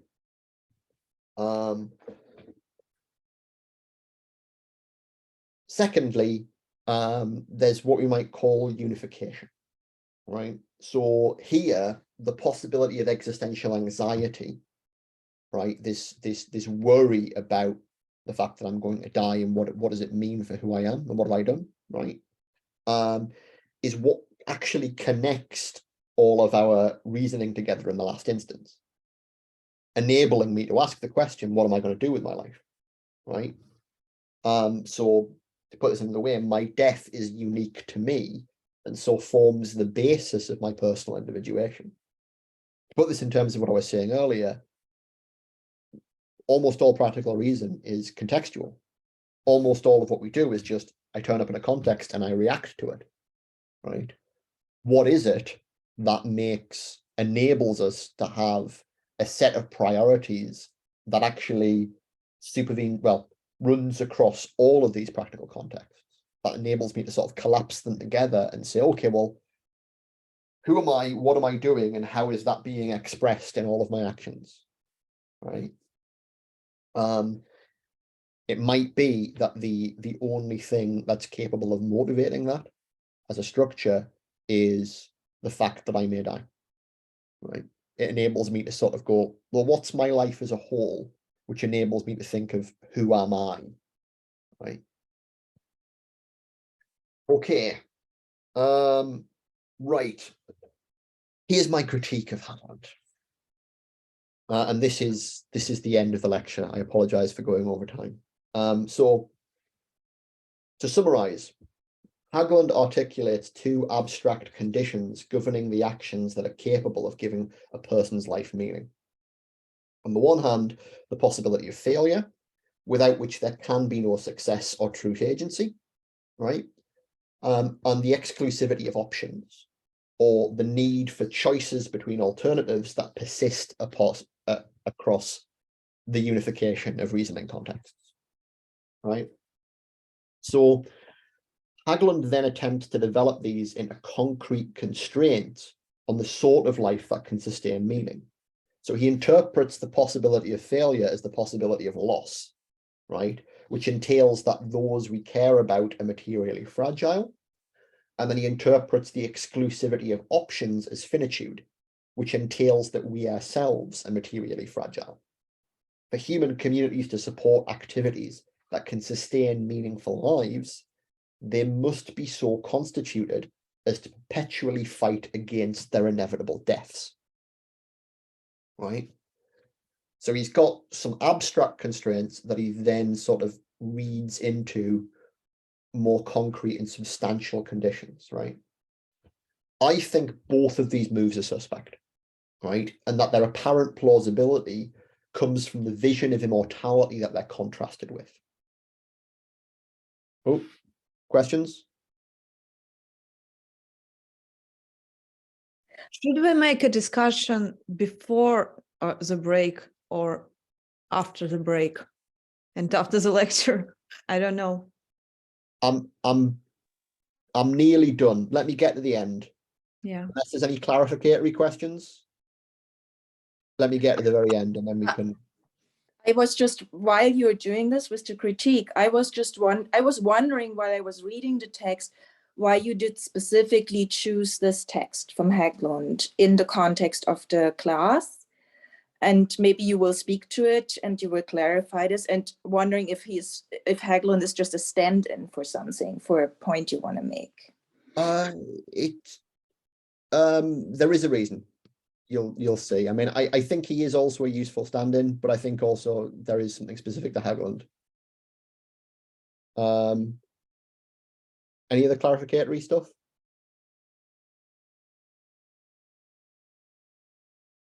Oh. I think you can continue with the lecture and then. Okay, right, cool. Okay, so where was I? What I was saying was I think that the reason these moves are suspect is that the vision of immortality that they're contrasted with is implicitly too strong, because too closely modeled after religious conceptions of the afterlife and associated ideas about divine agency. So as such, it's worth considering the strong model explicitly and then seeing how much we need to pare it back before the original abstract conditions can be satisfied. So let's literally consider the divine position of omnipotence and omniscience, right? Here it's clear that there's no possibility of failure, right? But also that all possible reasoning contexts are collapsed into one in advance, right? Such that every possible choice can be enacted in an arbitrary order without any significant consequences, which is to say, choices made earlier have no effect on choices made later, right? There's thus no exclusivity of choices. The choices cease to be mutually exclusive because the options are essentially equivalent, right? Namely, they all amount to doing everything, right? It's just a matter of which order you do everything in, but fundamentally it's irrelevant which you choose. Our question is, how little do we need to pare back omnipotence in order to recover a workable form of the possibility of failure? So I find it instructive here to consider the idea that gods play games, which is common to several cultures. So implicit in this idea is the suggestion that in the absence of material constraint on their survival and well-being, more or less omnipotent beings establish controlled contexts in which they can impose artificial constraints upon their agency in order for failure to be possible and success to be meaningful. So what do you do if you're a god and you can't really get any satisfaction from your omnipotent powers? You create a context in which you are not omnipotent, right? And on that basis, you have the possibility of success and valorizing yourself, right? Hagelin might argue that precisely because these contexts are isolated, they do not permit failure at the level of existential commitment. But it's not entirely true that games are completely isolated from the rest of life. The choices we make within games may be isolated. The choice to play in the first place, to submit to relevant constraints, is one made in life overall, right? We can even existentially commit to being a player of certain games, right? I can make that as my existential commitment. I want to be a grandmaster at chess, right? And thus seek to affirm our agency in general through those limited contexts. Hagelin might also argue that these commitments are inherently less meaningful than commitments to things that can be lost. Because, and I don't mean just lost in the sense of I've lost the game, but in the sense of I've lost my wife, you know. Because they simply cannot demand the sorts of actions and sacrifices that sustaining fragile things can. So you might say, look, you know, war is always going to be more meaningful than chess, right? Simply because of the kinds of choices and the kinds of things that are sacrificed in it, right? That might be true. However, even if we accept that it's less meaningful, that doesn't mean they're meaningless, right? So crucially, care can manifest in actions other than sustaining and protecting, right? Now, the second question is, how little do we need to pare back omniscience in order to recover a workable form of the exclusivity of choice? So here I find it instructive to turn to the practice of mathematics. So if we don't stipulate that we know all mathematical truths in advance, then we can show that commitment to the process of mathematical discovery is essentially inexhaustible, right? So this is to some extent proved by Gödel. So he proves that there's always going to be truths that are not provable with any given system of axioms. There's always going to be this process of perpetually expanding your axioms, right?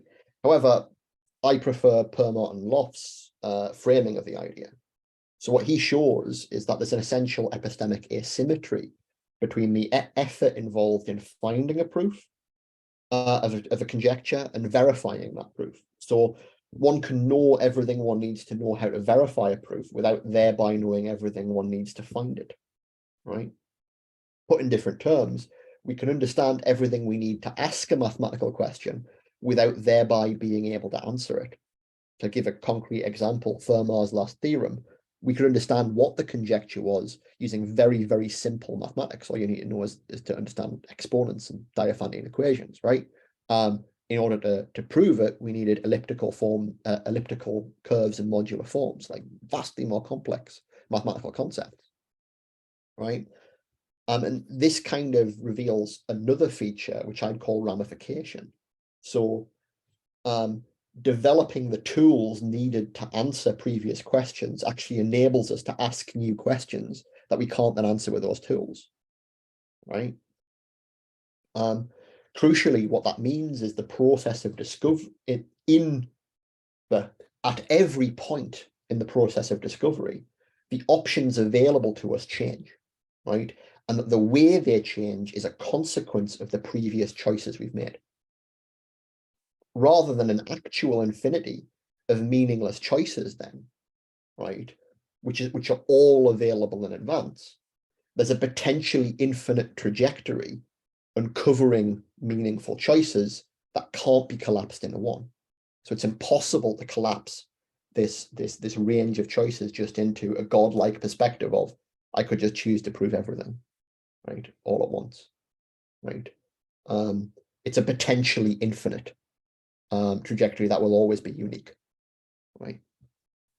So I think that the problem with Hagelin's argument is that he assumes that an infinite life is more or less isomorphic with divine agency.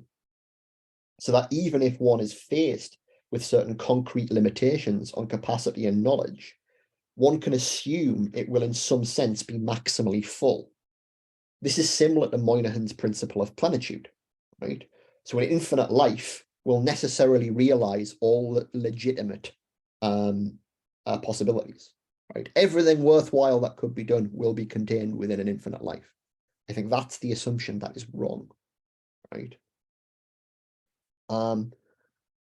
However, the truth is that not only do the specific constraints on the choices we begin with matter, but the ranges of options available to us may be modified by the choices we make as we go. And it's at the very least conceivable that this process might go on indefinitely.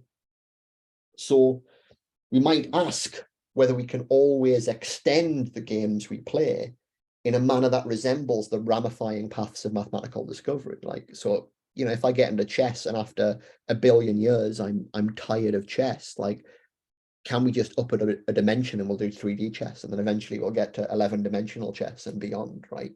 Can the original principles be kind of extended and developed in the same way that mathematics can continue to be? And that would embody a similar structure to the sort of potentially infinite character of mathematics.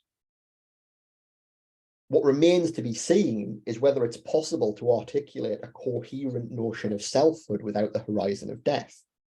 So how can a person conceive of and modify the underlying existential commitments that determine who they are without the impetus to anticipate their life as a whole? So even in the conception of these notional, potentially infinite lives, would they break down as selves without the possibility of conceiving death as a sort of totalization? Right. Here's my conclusion, and then we'll stop and talk, and I apologize again. So what's interesting about Hagelin's position is that it effectively tries to articulate a relationship between the meaningfulness of life and the value pursued by actions that define it, by suggesting certain transcendental conditions that the practices these actions belong to must meet, right? Not just any type of value is suitable to provide life with meaning, and not just any activities are suitable to support this type of value, right? What we seem to have here is an inkling of the theory we're looking for, namely a notion of intrinsic value that is pursued for its own sake without being inherent, right? Which itself underpins a notion of meaning that is sort of self-determined without being arbitrary. Nevertheless, there's still a lot of work to do here. If nothing else, we still need to explain how the value embodied in practices with potentially infinite extension is compatible with the possible finite extent of the universe, right? So how is this compatible with cosmic extinction? Regardless, the point I really want to make contra Hagelin is that it's not the case that there's value to be had because life is constitutively too short, right? I think it's possible to maintain that life is always too short because there's always more value to be had, right?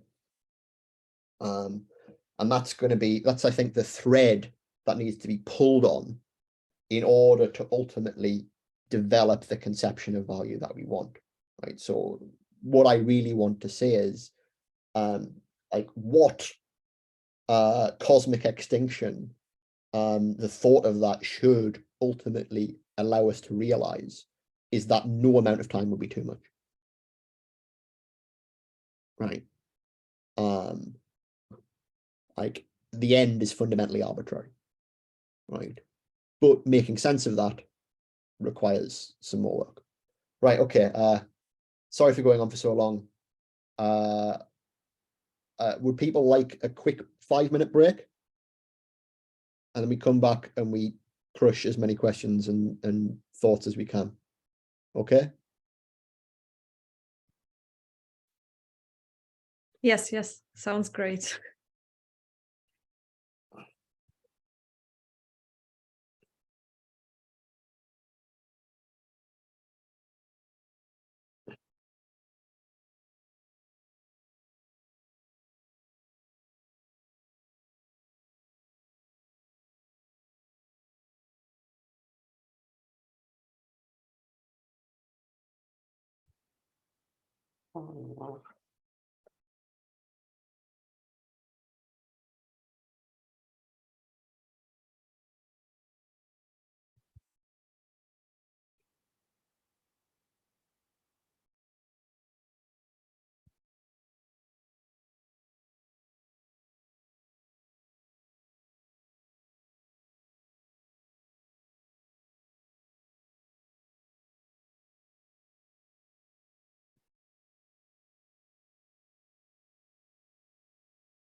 By the way, guys, I'm sorry that was so long and a bit rushed in places. It's been a while since I've done this, so my timings are a bit off.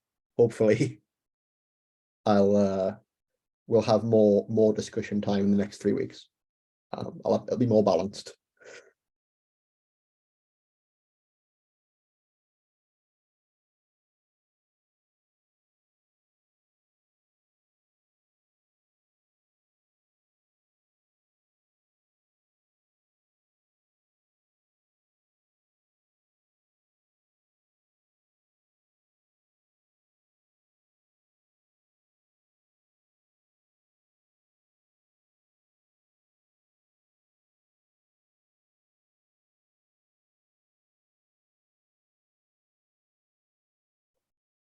Okay, are we ready to go? Yeah, Mstislav was first. Yes, my question is the following. I suppose you are acquainted with the critique of the concept of life by Eugene Tucker in his work Afterlife. And with regards to Haglund's work, I wanted to ask you, do you think that Haglund answers these or answers challenges which Tucker posed in his book Afterlife? So I haven't read the Thacker. I'm loosely familiar with his work, but I haven't read that one. I mean, if you want to bring out the challenges, feel free. But my intuition would probably be not. But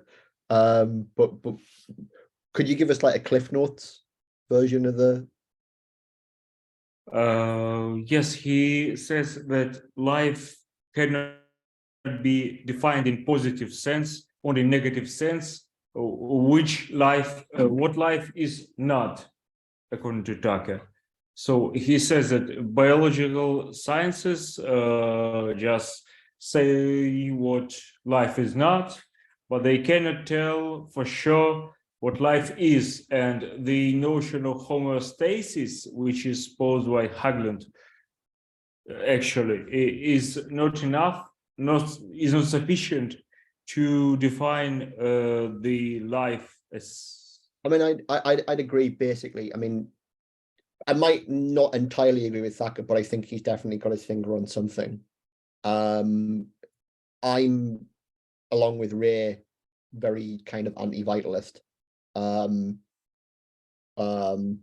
in particular, so I think you might say that what goes on in Haglund's use of the concept of biological life is both sort of over and underdetermined. Like it's both too really thin to be a genuine engagement with like the philosophy of biology, right? And also like actually too crucial to the argument to not, you can't just take it away. I think that, so there's a whole sort of trend in certain strands of contemporary philosophy to kind of return to particular kind of Hegel's conception of life, and through that to Aristotle's, Or even Aristotelian. Yeah. I mean, ultimately it's all back to Aristotle, right? But it's usually masked as Hegelian, and I think Haglund is actually kind of drawing on, or is at least involved in that. And again, we'll talk about this more more in the next session. But I think it's definitely a point that's quite suspect. Thank you. Want to thank you for your lecture. First, it was awesome. I think I have 2 questions, maybe. The first is regarding the difference between relative and absolute value and relative and absolute reasons. Yeah. Because when I was reading Haglund and you were explaining the concepts, it came across my mind the Conference on Ethics by Wittgenstein, when he explores like this difference between relative and absolute value under the point of view of like his developments on the Tractatus, and the absolute value is basically seen as expressed by tautologies and contradictions. Like, I wonder at the existence of the word would be an example of preposition of supposedly showing absolute value. And relative value, well, you can like, oh, this is a good road. Oh, this is a good road to go to some specific place. And you also said like about our practical reasonings being also always dependent upon context. And I was thinking, like, in the passage from secular religious faiths to secular faiths in Haglund's terms, what would it be like? How could we describe a place for absoluteness in a way that it doesn't return as some kind of ineffabilism? And I guess my second question is more regarding, like, if we can derive an antinatalist or pronatalist position in Haglund's accounts, basically. I think Haglund would be neither antinatalist or pronatalist. I think that's reasonably straightforward. And like I say, I think Haglund is like a modern representation of an existentialist position, right? Perhaps a little bit like part of the problem is this life is very much a pop philosophy book, so some of the other stuff in there you kind of have to read between the lines on. But it's so there's perhaps a little bit more sort of dependence upon social accounts of normativity that's kind of drawing on Heidegger, but also sort of Hegel and other things like this. But it's still pretty much existentialist. And I think yeah, he would be neither pro or antinatalist. With regard to the other question, so what I mean by sort of absolute and relative here is essentially kind of without qualification, right? So absolute is, so an absolute imperative, for instance, would be one that you absolutely must do without any kind of qualification. So if we were to say, you know,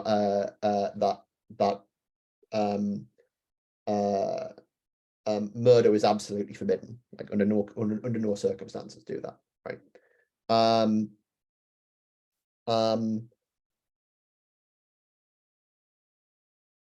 What I meant by it in the context of value was that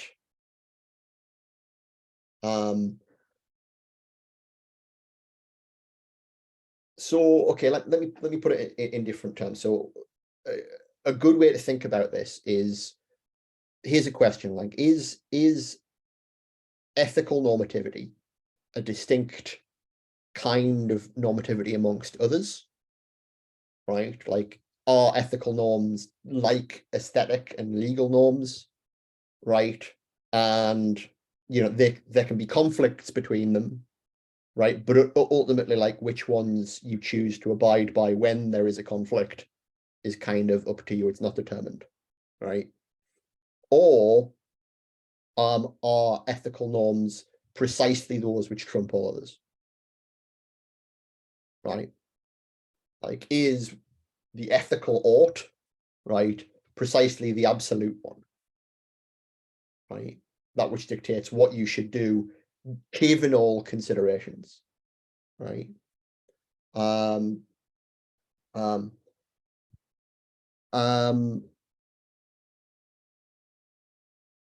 That gives you a way of thinking about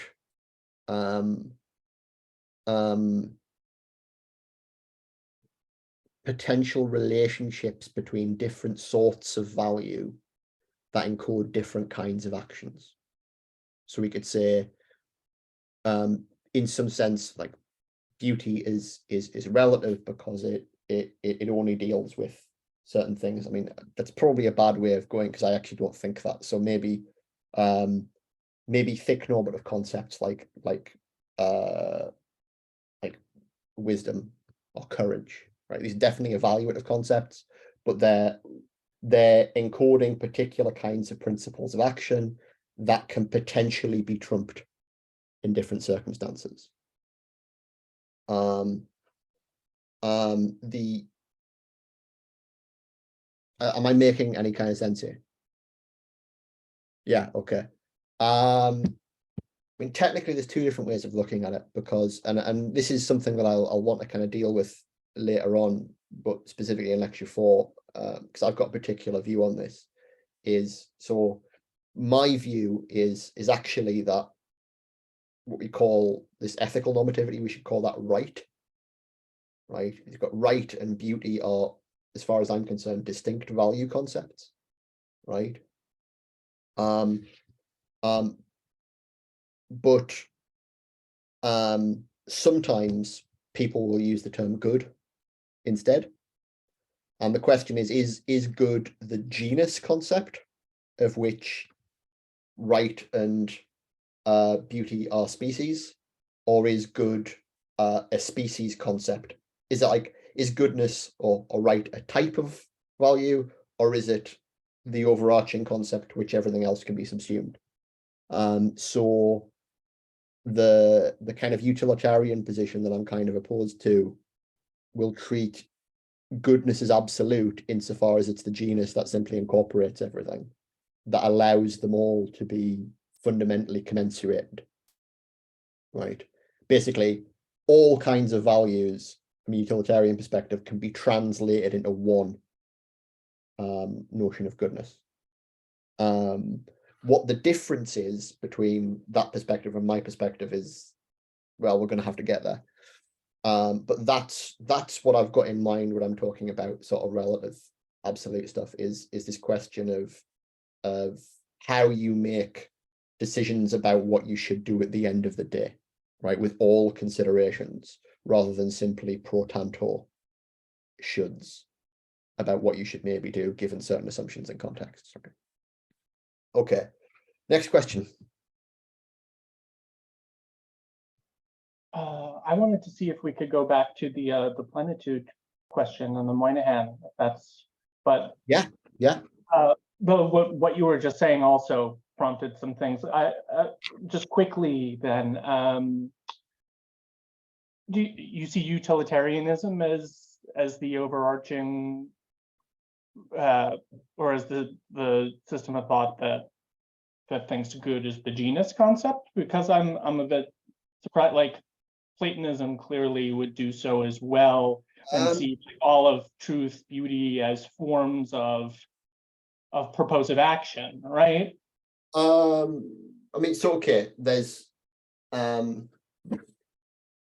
good point. Sorry, On my feet, the fire on that. yeah. So utilitarianism is not the only one, right? Mhm. In utilitarianism, basically, good really is the only concept. Yeah. Right. The idea is fundamentally everything else is getting cashed out in terms of good. Everything else is kind of like just an accounting function, right? But good in terms of suffering or like pleasure and pain, as opposed to purposiveness, right? Well, yeah, yeah. In Plato, so in Plato, weirdly, the good is both. It's kind of both genus and species at the same time. I think this is kind of like it's a tension within Plato's thought, right? That the good is both that which is specifically covering like the ethical action. It's both playing the role of the right, and is the thing that organizes the other values, i.e., truth and beauty, right? I think I think there's a reason for that tension, right? Like I think it is playing a structural role within Plato's thought. That doesn't mean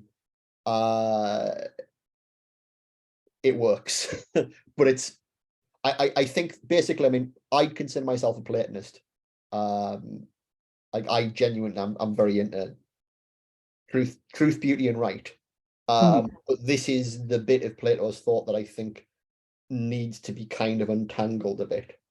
Right? You need to end up making a decision and saying, actually, no, there's a difference between the genus and the species concept, even if there's an important relationship that between this particular species and the genus as a whole.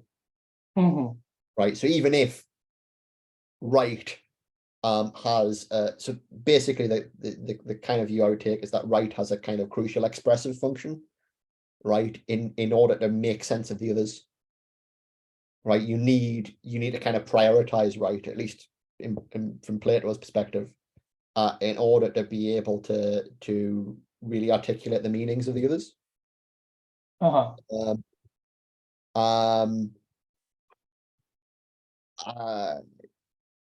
My view ends up being a bit weirder in that I want, and I'm not saying I've actually worked this out fully, but I want to be able to say that each of the three cardinal values plays its own expressive role, and so that each of them can be viewed from the perspective of the other, rather than the good having the priority of the perspective from which the others are viewed. Does that make any sense? I think it does. Yeah, I'm sort of thinking through the way Sellers defines them all as an object of strivingness, right? As the genus. Yeah. And you're saying that we need a more complex account of the linguistic or like pragmatic expressive way in which the three appear, right? Or yeah. Well, I mean, so the other side of this is like the sense in which I'm not with Plato is also the sense in which I'm not with Aristotle, which is ultimately I reject teleology. Putting it in Sellers terms, you know, both Aristotle and Plato, albeit in different ways, explain ought to do's in terms of ought to be's. To be honest, I'd say in Plato that distinction isn't really there. In Aristotle, it's there, right? Because it's actually articulated as an order of explanation. Like what we ought to do is governed by what we ought to be our particular final cause as human beings. Ultimately, I'm a Kantian. I think that you explain ought to be's in terms of ought to do's by analogy. So this is why the good really needs to be understood as first and foremost, at least the good in that sense, as the right. If insofar as it's strivingness, it's the striving of rational agency. But anyway. Okay, that's great. I want to come back to the Sellers probably in a later. But let's yeah, do you want to take a crack at the historical question then? Oh God, the one about whether or not principle where it ends in nationalism. Yeah, plenitude, and say the difference between plenitude and Hegel's the real is rational, the rational is real, right? So what Moynihan would say, I think he would say it's definitely there as far as Leibniz. Like Leibniz is like ultimate thinker of plenitude. He'd argue that actually in Kant sort of starts off accepting plenitude and by the end has rejected it. So as far as the rationalist tradition goes, like it kind of cuts off in Kant. Hegel, so weirdly, Hegel is like again super Aristotelian in the way in which he thinks about species. But he's also a historical thinker who's happy to think about the world going through fundamental changes. So I couldn't tell you whether Hegel has a worked out concept of extinction. I would suspect that he'd probably be okay with it. just about. Mhm.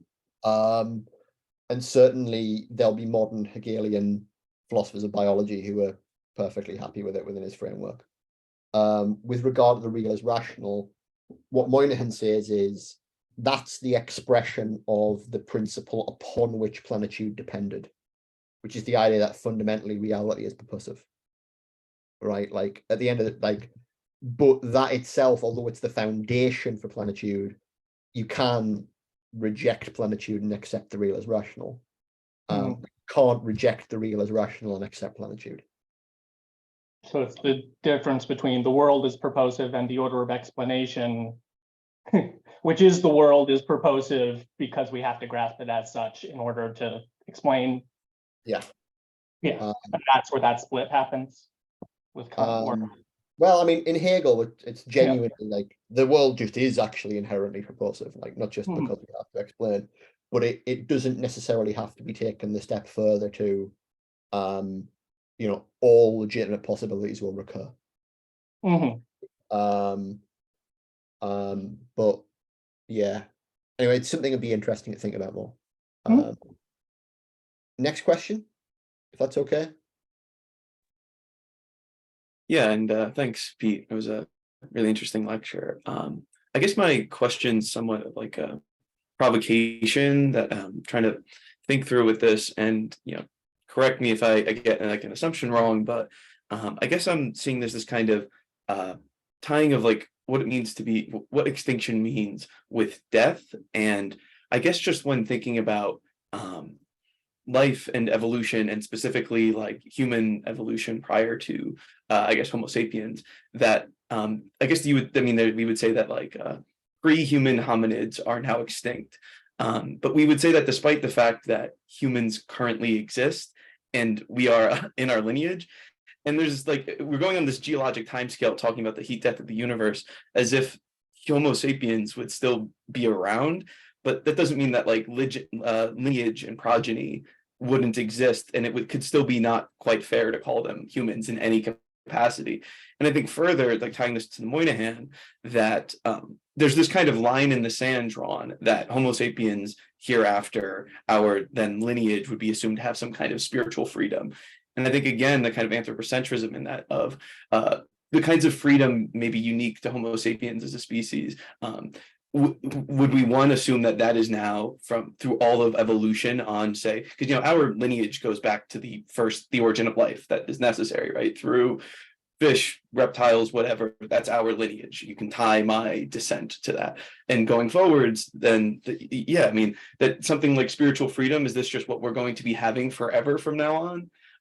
That all of life on the human line that follows is going to be something that contains spiritual freedom, or would there then be, okay, we have to ask what would like a progeny of you know a new kind of hominids freedom be? And I think also, I mean, like, you know, just this kind of, to get to this kind of hominid thing more, like many of us have like Neanderthal DNA. They were not Homo sapiens, but they are extinct. Yeah, right. Like it's of European descent, most likely. And so, but to think like two species in some kind of social arrangement, where say a Neanderthal and a human have a child, that you now have this kind of situation where yes, the Neanderthals went extinct, but like you're not asking questions about their society. What did they think about death? What did early humans, I don't know, prehistorical humans think about death? So I don't know. It just, maybe this is kind of a huge curveball to it. But I guess in terms of thinking about extinction, this jump to heat death of the universe posits a geologic timescale for life as being totally stagnant the entire time. So that's, I guess, the provocation I kind of want to raise and see what you think. I mean, I wouldn't accept life necessarily being stagnant the whole time. Like, I'm happy to accept, like, you know, there'll be that if there's anything approaching the heat death of the universe, right, it's going to be fucking strange, right? But this is really it's precisely the kind of thinking I'd encourage, and I kind of want to say wait for next session to some extent, because this question of what survival means is going to be something I'm going to be trying to problematize quite a bit. It's like, in what sense, you know, so if you are understanding evolution as kind of like this sort of survival, right? In what sense have, you know, the early single-celled ancestors, right, of our species survived in us? Like, in what sense are we continuous with them, right? In what sense are we continuous with, you know, proto-hominids, right? And that kind of question can be blown out further, and it kind of ends up sort of it ends up causing problems for certain conceptions of normativity based upon evolutionary theory and the notion of survival. On one other thing I'd just like to pull out from this is, I mean, so I said before that I think Hagelund's position is too dependent upon an actual account of biological life. My position is very much like I'm there with the spiritual freedom. I don't care whether it's got any relationship to what he calls natural freedom. And I'm happy for that spiritual freedom to take weird fucking forms that would be unrecognizable biologically from, you know, the current position that we're in, or which might be sort of technologically manifest. Though whether or not that form of technological manifestation ceases to be living in an important philosophical sense is part of the problem for the way in which the concept of life is being deployed here. So anyway, that's anyway, great question. We'll get into some of this in a lot more detail in the next session.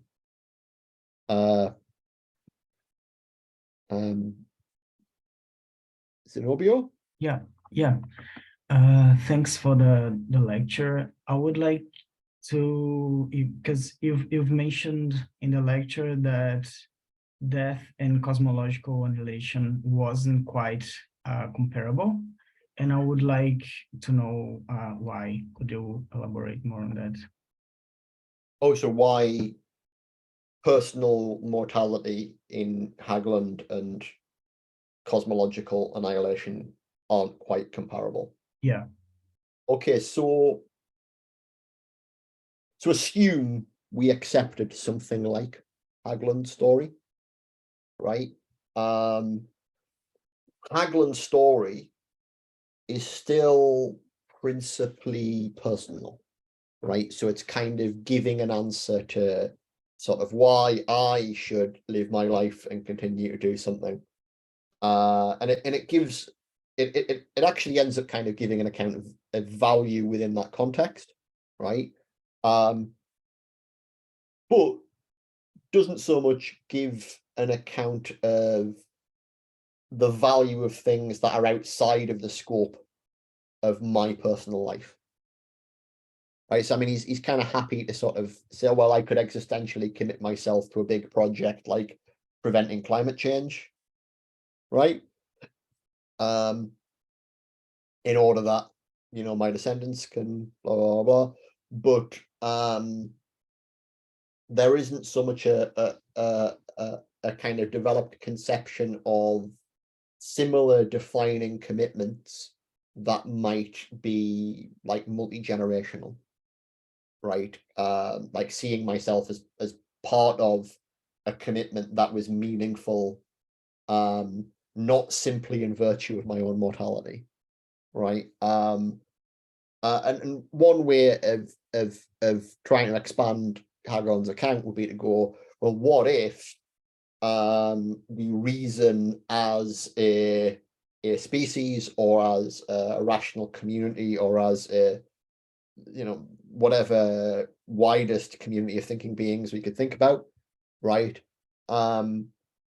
We try and kind of reason from that perspective as a whole, and we treat cosmic annihilation, right, as the horizon of death for that perspective, right? Would we just be able to kind of like scale up Hagelun's account from the personal or kind of transpersonal normativity and meaning, right? So we get some kind of conception of like, you know, absolute spirit, right? As you know, the existential commitments that we as rational beings in the face of cosmic annihilation are supposed to engage in.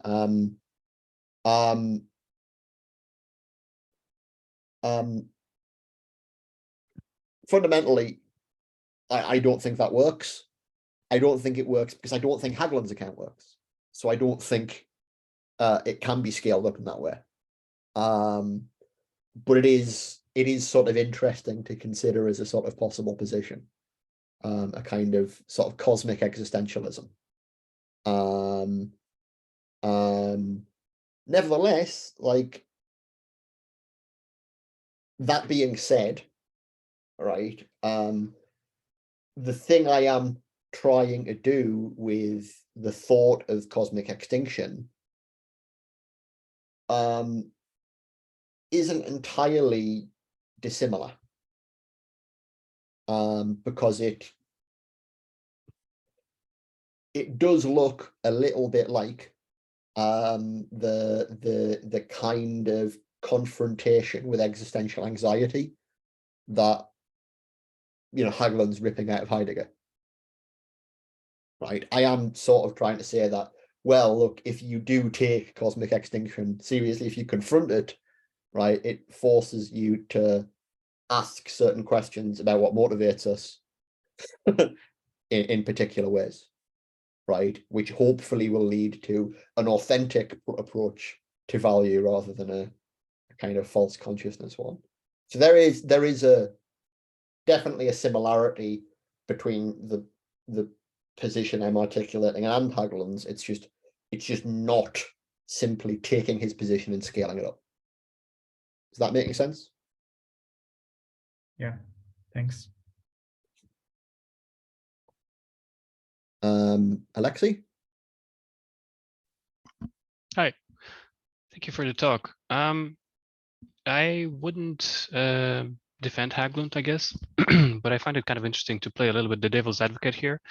You know, certain things about Haglund kind of puzzle me and about the book because I'm already familiar with your discussion of it on Twitter, and I found it very weird that actually he's also kind of engaged with the Hegelian side of things, although basically his book is set up in such a way that, you know, there's a very rigid system of arguments, and if you exceed it with something like immortality, essentially you make everything void and not very meaningful. But I think for his argument, he folds everything very cleanly into an argument that you know, a theory of value that is also universally ethically applicable already exists, and it's based on scarcity. That's a very neat position. I kind of disagree with that, but I also at the same time, considering your examples, for instance, the one that you brought up with Heidegger and the horizon of available time, you know, with a practical example of, for instance, how do you choose what you're going to engage with, what you're going to read, because you have a finite amount of time. But do you think you can actually imagine something that is an alternative to this sort of theory of value that is grounded in scarcity? And maybe, if not something that we can talk about right now, but maybe if we can imagine the conditions within which such a theory could be possible. Because I think that in certain cases, such as culture or the digital age, it becomes already slightly farcical to apply the theory of scarcity. We can see this with Bitcoin and everything else, that it becomes kind of hilarious that the scarcity needs to be already created artificially. At the same time, you know, like the example of the value of, for instance, something like the artifact of the painting of Mona Lisa, I'm not entirely sure that the example of, you know, which painting you're going to save by going to the fire works, because this isn't exactly how we value art works, because there's a very plural system of values there, the aesthetic one, the material one, but at the same time, it already is kind of unbound from the idea of scarcity. So, you know, the question is, but can we imagine something that is a theory of value that is unbound from scarcity in ethics and in material relations? So just to be clear, right, the term value is sometimes quite ambiguous, particularly if you're going anywhere near anyone who's in the Marxist tradition, where value will immediately be taken to mean value in capital, so economic value. So an economic value is traditionally understood in terms of scarcity. So like there is, but you, Alexi's totally right here that Haglund is not just positing economic value here. He's sort of extending scarcity as a condition to other conceptions of value. The question is it possible to kind of unbind either from scarcity as a condition? I might leave economics to one side, even though I'm very, very sympathetic to the notion of post-scarcity within sort of political economy, particularly when it comes to information goods. Like that is, like you say, it's a case where artificial scarcity is being enforced. To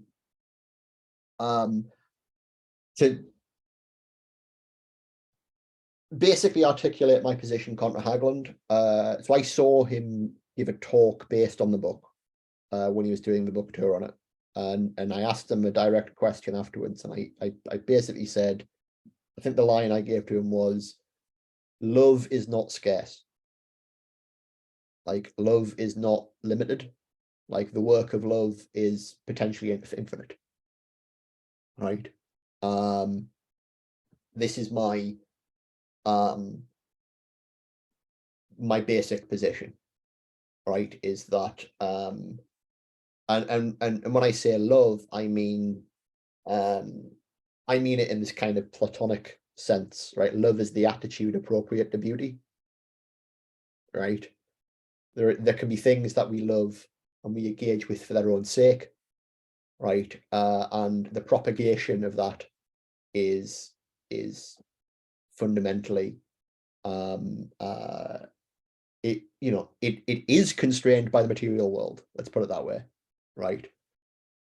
But conceptually it doesn't have to be, right? We can conceptualize the indefinite progression of the search for beauty, right? Over the course of the course, my job is to try and make that idea concrete. Interestingly enough, I wouldn't take myself to be alone here, right? There are a bunch of thinkers who've always prioritized the infinite over the finite. So you see this in Heidegger's debate with Cassirer, in the famous debate they had. Cassirer takes up this point with regard to knowledge.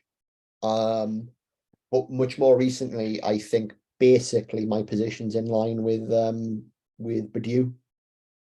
Badiou would talk about this in terms of truths.